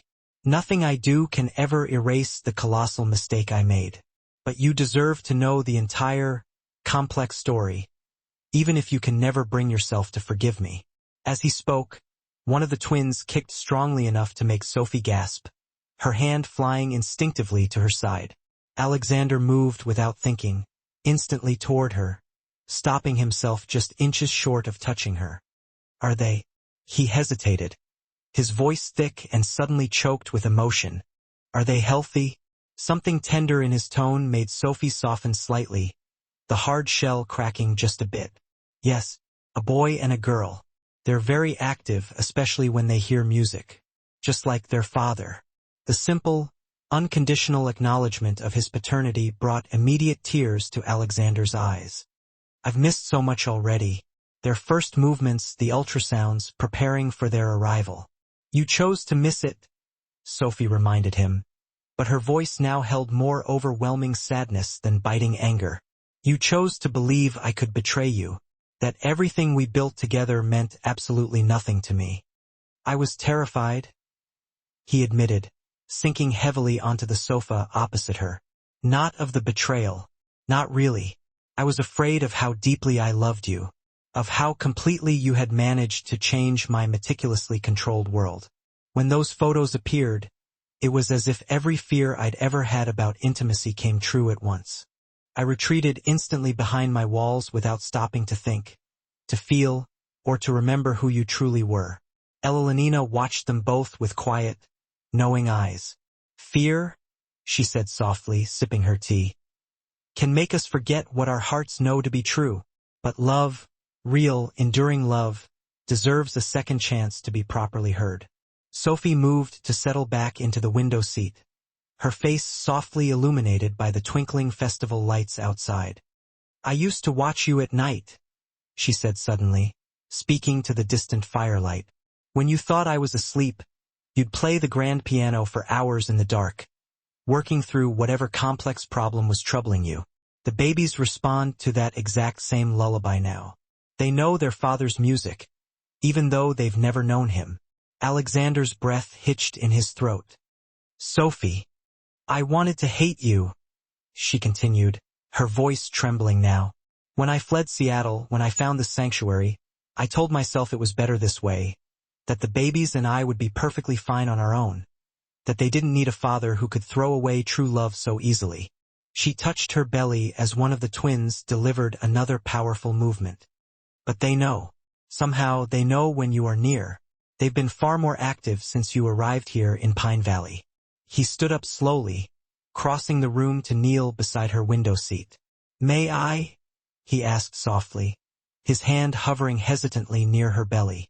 After a long, agonizing moment, Sophie nodded almost imperceptibly. As Alexander's warm hand gently settled onto the firm spot where his children grew, one of the twins kicked strongly, decisively, against his open palm. A single, choked sob escaped him. Years of carefully constructed control crumbled instantly in the face of this profound, undeniable miracle. I am so deeply sorry, he whispered, his forehead resting gently against her knee. Sorry for doubting you, for letting fear utterly destroy what we had, for missing these precious months. I know I don't deserve forgiveness, but please don't let my catastrophic mistakes cost these children their father.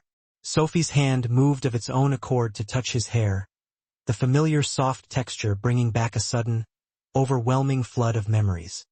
I never truly wanted them to grow up without you, she admitted softly. Even when I was angriest, I kept every single sonogram picture, every developmental milestone. I wrote letters to you about each doctor's appointment, each new development. I told myself it was for their baby books, but really, I just couldn't bear the thought of you never knowing these moments. Elenina quietly slipped out of the room and closed the kitchen door behind her, leaving them perfectly alone with their raw truth and their mutual tears. Outside, the gentle festival music drifted through the snowy night, carrying hints of quiet healing on its poignant melody. I've changed, Alexander said finally, raising his head to meet her eyes, which were now wet but clear. These months without you, they've taught me what really matters, Sophie. I've entirely restructured the company, focused much more on community impact than just profit margins. The Children's Foundation has expanded beyond anything we ever dreamed. But none of it, absolutely none of it, means anything without you, without our family.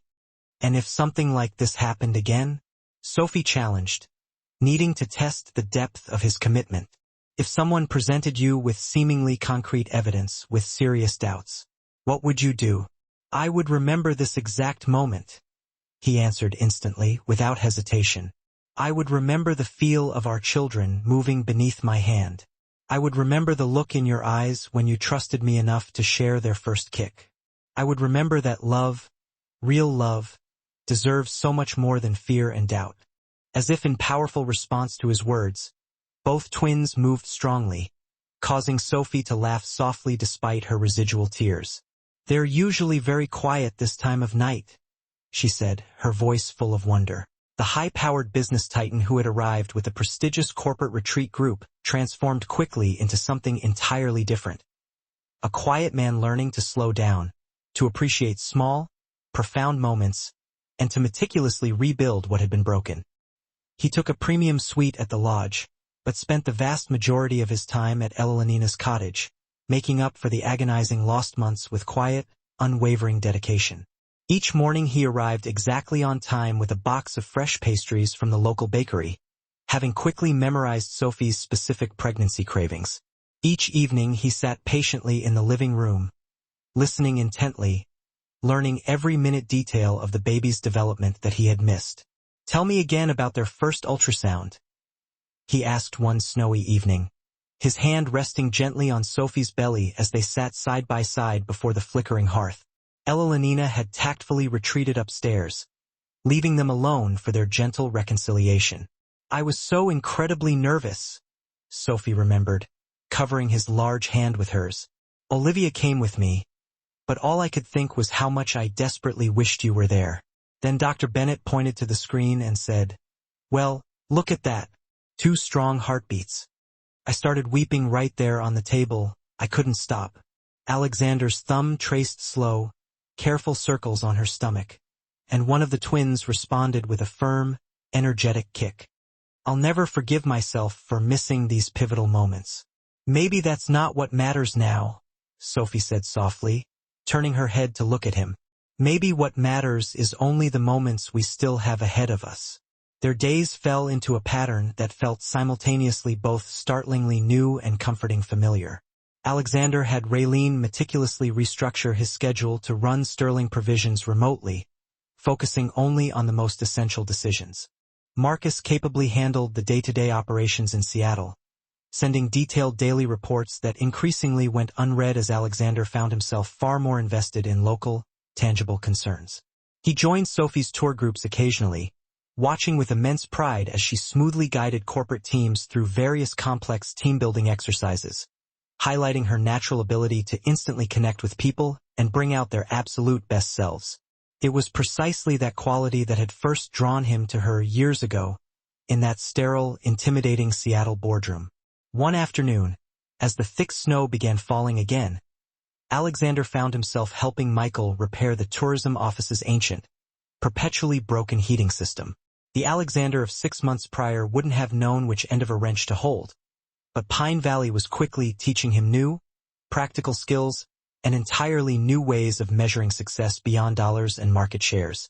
You're different here, Sophie observed later that evening, watching him skillfully build a crackling, clean fire in Elenina's hearth. More grounded, more present. I'm learning what really matters, Sophie, he replied, sitting down beside her on the sofa. All those years building an empire, and I never once realized the most important things in life can't be measured in profit margins. The babies were particularly active that evening, their vigorous movements visible through Sophie's thick sweater. Alexander had become attuned to their individual patterns. The boy was generally more active in the mornings, the girl preferred the evenings, and both responded instantly and enthusiastically to their father's voice. "Have you thought about names?" he asked hesitantly. They hadn't dared discuss this intimate aspect yet, treading carefully around such profound, shared decisions. Sophie's hand gently found his. "I had some ideas, but I'd really like us to decide together. As a family." That simple statement, the inclusion, the tentative trust it clearly represented, brought fresh tears to Alexander's eyes. "I'd like that more than anything," he managed. They spent the entire evening discussing names, sharing childhood stories and memories that influenced their choices. Elenina found them there hours later, surrounded by stacks of well-worn baby name books, Sophie's swollen feet resting comfortably in Alexander's lap as he lovingly massaged her aching ankles. The grandmother smiled knowingly. "I'm heading to bed now. Don't stay up too late, you both need rest." But sleep was the absolute last thing on either of their minds. The intimacy of planning their children's futures, of sharing private hopes and long-held fears, kept them talking quietly long into the deep night. "I want them to know pure love first," Alexander said softly, his voice full of intent. "Not duty or crushing expectations or the paralyzing fear of betrayal. Just love, pure and simple, like the love we knew before everything fell completely apart. We'll teach them," Sophie promised, her voice laced with hope. "And our love will be even better this time, because we've learned what it costs to utterly lose it, and exactly how precious second chances truly are." As her due date rapidly approached, Alexander's protective instincts went into immediate overdrive. He ordered the lodge's maintenance team to salt every walkway in town, installed heavy-duty handrails on Elenina's porch steps, and kept Dr. Anderson's number on permanent speed dial, checking it religiously. "You can't bubble wrap the whole town, Alexander," Sophie teased gently, but her heart warmed profoundly at his intense dedication. The nursery became their joint project. Alexander's business acumen proved surprisingly useful in organizing the small space with efficient logic, while Sophie's artistic touch made it feel magical and deeply personal. They painted the walls together one peaceful weekend, turning the room into an enchanted forest scene with mountain murals exactly like the ones visible from the window. "I used to dream about this," Sophie admitted as they worked in companionable silence. "When I first found out about the twins, I would imagine you helping set up their room, picking out furniture, playfully arguing over color schemes." Chapter 11. Love's Greatest Gift. The definitive first signs arrived on an unusually warm spring afternoon, the kind that promised the imminent arrival of summer. Sophie was nested deep in the nursery, organizing an absurd collection of tiny socks and miniature sweaters, while Alexander wrestled with the final piece of the second crib, a complex Swedish design that mocked his corporate mastery. The cottage, once a quiet sanctuary, now overflowed with baby preparations. Two of everything, arranged with meticulous, loving care in the room that had been Sophie's childhood haven. "Hand me that tiny hex wrench, please," Alexander requested, frustration edging his voice as he glared at the diagram. The corporate titan who once commanded billion-dollar boardrooms had finally met his match in flat-pack furniture assembly. Sophie's easy laugh, a sound he cherished now more than any profitable merger announcement, turned into a sharp, involuntary gasp, her hand shooting instinctively to cup her lower back. Alexander was on his feet instantly, the forgotten wrench clattering uselessly onto the soft, sheepskin rug. "Sophie, what is it?" "I'm fine," she assured him, though her face had suddenly gone pale, drawn tight with focused effort. "Just Braxton Hicks again." But this one felt different. The phantom contractions continued through dinner, steadily increasing their rhythm and power. Elenina observed her granddaughter with quiet, ancient wisdom, noting how Sophie paused more frequently, her breathing hitching slightly, her hand instinctively cradling the immense curve of her belly. "Perhaps, child," the grandmother suggested gently, her voice steadying the rising anxiety in the room, "we should call Dr. Anderson, just to be safe." Before Sophie could manage a protest, another contraction hit, a solid, undeniable wave of strength that made her grip the edge of the kitchen counter for support. Alexander's arm was instantly around her waist, supporting her full weight, his presence a solid anchor in the rising storm of her body. "That's it," he decided, his voice brooking no argument as he swept her off her feet. "We are going to the hospital. Right now." The tense drive to Pine Valley Regional Medical Center was fraught with anticipation and raw, nervous energy. Alexander navigated the winding mountain roads with excruciating care, every slight bump earning a sympathetic wince from him as Sophie fought to breathe through the increasingly powerful contractions. "Talk to me," she managed to gasp during a particularly strong wave of pain, her fingers digging into his palm. "Distract me. Tell me about the first time we danced. At Canlis after that gala," he began, one hand leaving the steering wheel just long enough to squeeze her hand reassuringly. "You challenged me to trust you enough to dance in public, away from the watchful eyes of the press. You know how much I hated losing control." Sophie managed a small, strained smile between breaths. "You were so stiff at first, Alexander, so worried about your reputation. And then you looked at me, and you laughed. A real, uninhibited laugh. And suddenly nothing else mattered except seeing that pure joy on your face again." He squeezed her hand tighter, the leather of the steering wheel warm beneath his other palm. "That's when I started falling in love with you, though I was too proud and too afraid to admit it yet." The hospital emerged from the dark curve of the mountainside, its brightly lit windows a sudden, unexpected beacon of hope and anxiety. Dr. Anderson was waiting for them, alerted by Elenina's preemptive call. "Welcome, Sophie, Alexander," the doctor said cheerfully, her calm demeanor immediately soothing the frayed nerves. "Let's check on these babies. Looks like they're eager to meet their parents." The examination confirmed what Sophie had instinctively known in her bones. This was no rehearsal. She was already 6 centimeters dilated, her body efficiently preparing to usher their children into the world.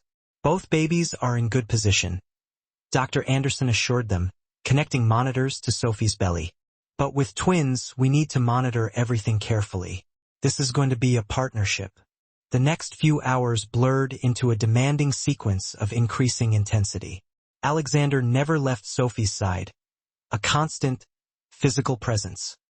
He supported her through each contraction, murmuring fierce encouragement, wiping her damp forehead with a cool cloth, and enduring the near-crushing strength of her grip. "You're doing so incredibly, impossibly amazing," he whispered into her ear as she rode out another painful wave. "So strong, so beautiful. Look how far you've brought us." "I'm scared," she admitted during a brief, quiet respite, her voice thin. "What if something goes wrong? What if they aren't okay?" Alexander lowered his head and kissed her damp forehead, breathing in the scent of her skin and the sterile hospital air. "Nothing will go wrong. You and these babies are fighters, Sophie. Just look at the battles we've all come through already. We are right here together." Elenina arrived soon after with Sophie's meticulously packed hospital bag, staying tactfully to offer silent, rock-solid support. She watched with immense pride as Alexander tended to her granddaughter, seeing in his every focused, caring gesture the absolute depth of his newfound love and commitment. As the first faint light of dawn approached, the contractions intensified, demanding Sophie's complete surrender. Her world narrowed to the primal rhythm of her body, each wave bringing their children closer to arrival. 9 centimeters, Dr. Anderson announced after checking her progress. "Almost time to meet your babies, you two." Alexander felt his own heart race, pounding a frantic, excited rhythm against his ribs. Terror and elation warred within him. Soon he would be a father, a role he had once thought lost to him forever due to his own blinding fear and mistakes. "Remember what we practiced," he encouraged Sophie, gently helping her shift into a more comfortable position, his voice low and steady. "Breathe with me, just like that. In for 4, out for 8. The moment of truth arrived exactly as the morning sun crested the mountains. Sophie's loud cry of effort mingled with the first piercing wail of new life as their daughter entered the world. "She's perfect," Dr. Anderson announced triumphantly, placing the tiny, screaming bundle briefly onto Sophie's chest before whisking her away for quick checks.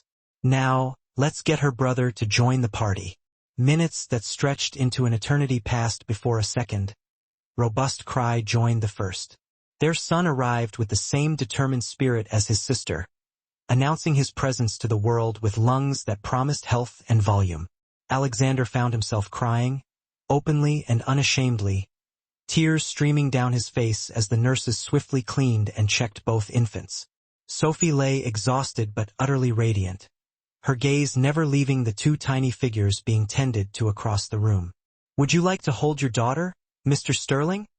a nurse asked kindly, approaching Alexander with a pink swaddled bundle.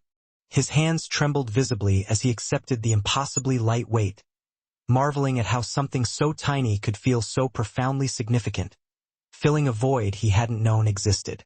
"Hello, little one," he whispered, his voice thick with emotion that bypassed all logic and control.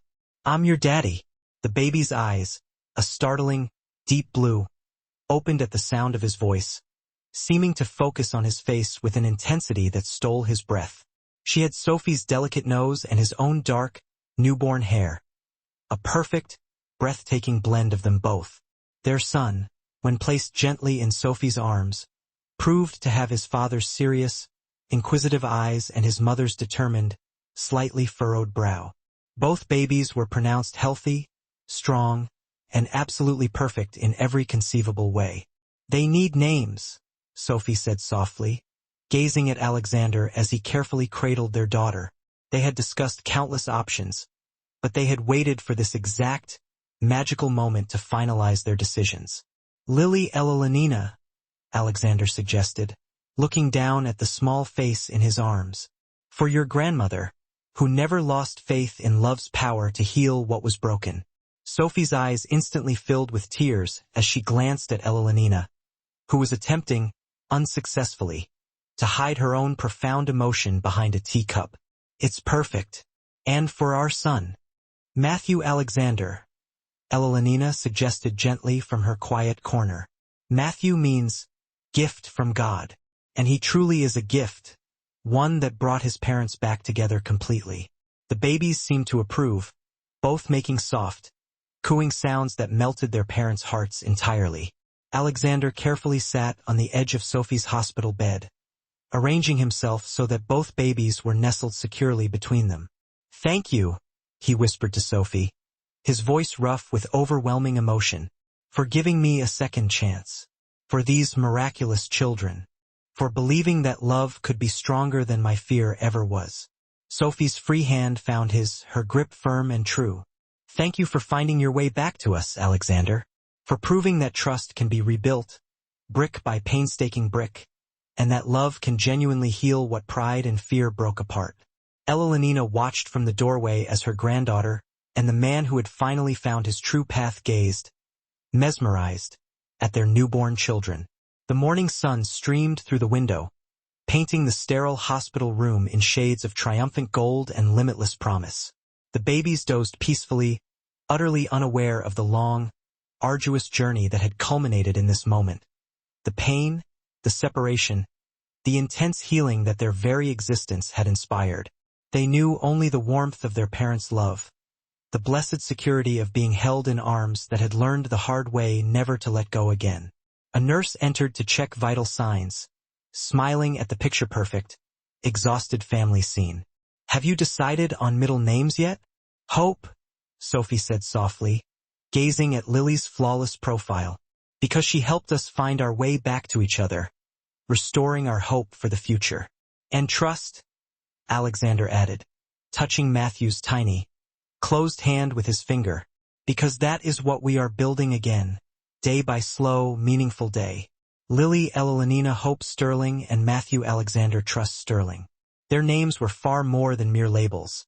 They were powerful declarations of faith in love's ability to overcome any obstacle, to heal any wound, and to build solid bridges across the widest chasms of regret. As the morning fully dawned over Pine Valley, the little family remained cocooned in their bubble of profound joy and quiet wonder. Alexander couldn't stop staring at his children, attempting to memorize every perfect feature, every tiny, unconscious movement. "I never thought I could love like this," he admitted quietly, feeling the unfamiliar tightness in his chest. "It's terrifying and wonderful all at once." "That's parenthood, darling," Elenina chuckled softly from her chair, her eyes shining. "And you're just getting started." Sophie watched Alexander with their daughter, seeing how instantly and naturally he took to fatherhood despite his former fears. The man who had once measured success only in profit margins now counted it in tiny fingernails and the arc of perfect eyelashes. "We should let you rest, Sophie," Dr. Anderson said, entering to check on her patients. "Dad and Grandma can take the babies to the nursery for a bit." But Sophie wasn't ready to relinquish the miracle yet. "Stay," she said to Alexander, her eyes pleading. "Just a little longer." He needed no convincing, settling more comfortably on the edge of the bed with Matthew while Sophie held Lily securely against her chest. Elenina tactfully excused herself to call family and friends with the long-awaited happy news.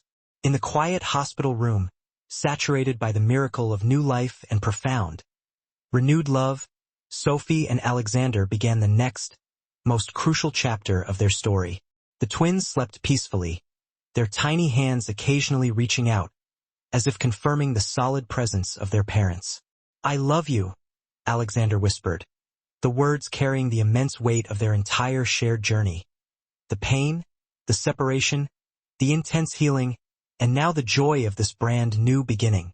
Sophie's response was simple yet absolutely profound. "We love you too, all of us, forever." Outside, Pine Valley awakened to a crisp spring morning, made infinitely more beautiful by the arrival of its newest, smallest residents. The mountains stood sentinel as always, their peaks touched with the last, lingering snow, their slopes promising the warmth of the coming summer. In the hospital room, for hearts beat in newfound harmony, while love, tested by fire, strengthened by faith, and finally proven by time, wrapped them all in its unbreakable, eternal embrace. Chapter 12. Love's Perfect Circle. 1 year later, the sprawling garden of Elenina's cottage bloomed riotously with roses and unrestrained laughter. Lily and Matthew's first birthday celebration had transformed the space into a whimsical wonderland of soft pastel colors and twinkling string lights. Paper lanterns swayed gently in the cool mountain breeze, casting dancing shadows across faces both familiar and entirely new. Alexander stood effortlessly at the enormous grill, expertly flipping gourmet burgers, all while keeping one vigilant eye fixed on Matthew, who had recently mastered the art of walking and was currently using his new skill to recklessly explore every potentially disastrous corner of the garden. The corporate titan had evolved into something entirely different. A devoted father who knew the words to every lullaby, who could change a diaper with military precision, and who measured true success in giggles and wobbly first steps. "Careful, champion," he called out, a mixture of pride and fear in his voice, as Matthew wobbled precariously toward a prized, delicate flower bed. Sophie appeared as if by magic, scooping up their adventurous son just milliseconds before he could redesign Elenina's cherished petunias.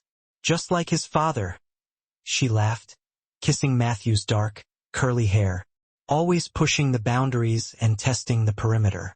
Lily, settled perfectly and contentedly in Elenina's lap, clapped her tiny hands in delight at the sight of her brother's dramatic rescue. At 12 months old, the twins had developed distinct, fascinating personalities that delighted and challenged their parents in equal measure. The guest list for their milestone birthday celebration reflected the beautiful, successful merger of their two disparate worlds. Marcus and Raylene had flown in from Seattle, where they continued to competently manage Sterling Provisions' day-to-day operations. Michael, Elenina, and other close friends from Pine Valley mingled seamlessly with a few select corporate executives. The once rigid barriers between city ambition and quiet mountain life were dissolving completely in the face of shared joy. "I still can't quite believe you're really staying," Marcus commented, accepting a perfectly grilled burger from Alexander's tongs. The great Alexander Sterling choosing small-town life, a garden, and grilling over the entire corporate world. Alexander watched as Sophie danced lightly with Matthew nestled securely in her arms. Their son's pure, uninhibited laughter echoing clearly across the sun-drenched garden. "Best decision I ever made," he stated simply, turning the tongs over to his friend. Though not the only major one. Indeed, the past year had brought many systemic changes. Sterling Provisions had evolved significantly under Alexander's reformed vision, with the Children's Foundation expanding nationwide.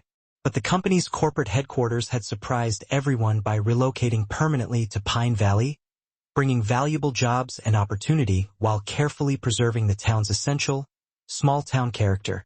The old, dilapidated Morrison Foods building downtown had been beautifully transformed into a vital community center, offering education, resources, and support to local families. A tangible legacy of healing. Victoria's confession and subsequent legal troubles had led inevitably to Morrison's complete downfall. But from those ashes, something meaningful and good had finally grown. "Die!" Lily's voice carried across the garden as she took a few wobbly, determined steps toward Alexander. He immediately handed the grilling tongs to Marcus and knelt down on the grass to catch his daughter, her tiny arms wrapping around his neck in a gesture of complete, pure trust. The sight still had the unexpected power to bring tears to his eyes. This unconditional love, this perfect, unquestioning faith. Lily had Sophie's bright, determined spirit and his own focus, while Matthew had inherited his mother's gentle, intuitive heart and his father's fiercely questioning mind. As evening approached, Elenina brought out the birthday cakes, two small, exquisite masterpieces she had baked herself. One was beautifully decorated with tiny mountains and pine trees for Matthew, the other with soft pink roses and butterflies for Lily. The twins sat in their high chairs, eyes wide with wonder at the sight of their first birthday candles blazing. "Make a wish, my loves," Sophie whispered, standing between them with her hands resting lightly on their chairs. Alexander's strong arms slipped around her waist from behind as they watched their children experience this monumental milestone.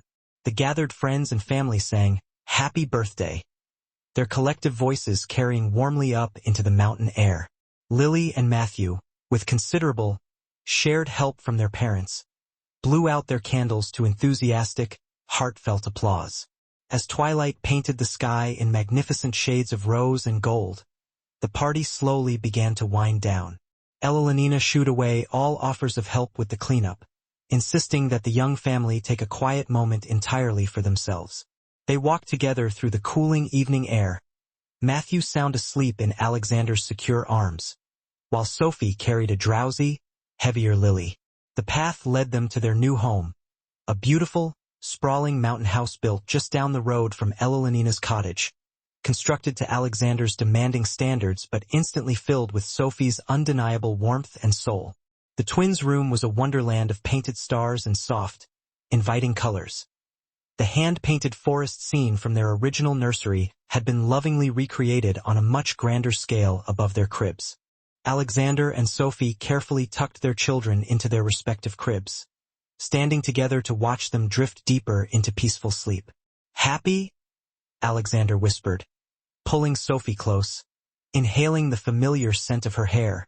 "More than I ever dreamed possible," she replied, leaning deeply into his embrace, her weariness fading instantly. "Do you ever miss it, though? The excitement of corporate life, the absolute power, the challenge of the deal?" Alexander turned her to face him, his eyes serious and intent in the soft glow of the nightlight. "What I have now, Sophie, this life, these children, your love, it is worth more than every deal I ever closed. The real challenge, the true excitement, is watching our babies grow, helping them become exactly who they're meant to be. Nothing else compares." They moved to their favorite spot, the window seat in their bedroom overlooking the vast valley below. The moon painted the mountains in shimmering silver light, the same mountains that had witnessed their raw pain, their difficult healing, and their ultimate redemption. "I have something for you," Alexander said softly, reaching into the pocket of his trousers. He pulled out a small, velvet box, opening it to reveal a ring. Not her original wedding ring, but something new, deeply meaningful, and specifically designed for this moment. "Sophie, this past year has taught me what real love means," he said, taking her hand gently. "Not the careful, controlled, predictable version I thought I wanted, but the kind that is messy and magical and absolutely terrifyingly worth fighting for every second. This ring is a new promise, a covenant, not just to love you, but to trust implicitly in that love every single day for the rest of our lives." The ring was stunning. A delicate band of warmed rose gold set with small, brilliant diamonds and two tiny, perfectly cut birthstones. One for Lily, one for Matthew. As Alexander slipped it onto her finger, resting beside her original wedding band, Sophie felt tears spring instantly to her eyes. "When I first found out I was pregnant," she said quietly, her voice thick with emotion, "I had this distant dream of how our life could be. But this, Alexander, what we have now, it's better than any dream. Because it's real. Because we fought so hard for it. Because we finally learned what truly matters most." From the twins' room came the soft, familiar sound of Matthew's midnight babbling. His usual signal that he was briefly awake and checking on his sister. They smiled at the familiar noise, this small, comforting evidence of the profound bond their children shared. "Should we tell them our news?"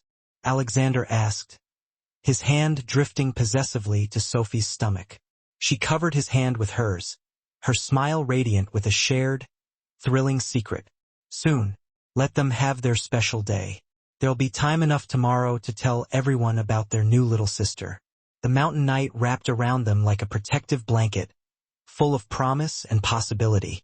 In the valley below, Pine Valley's lights twinkled like low-lying earthbound stars, while real stars blazed overhead in the clear, vast mountain sky.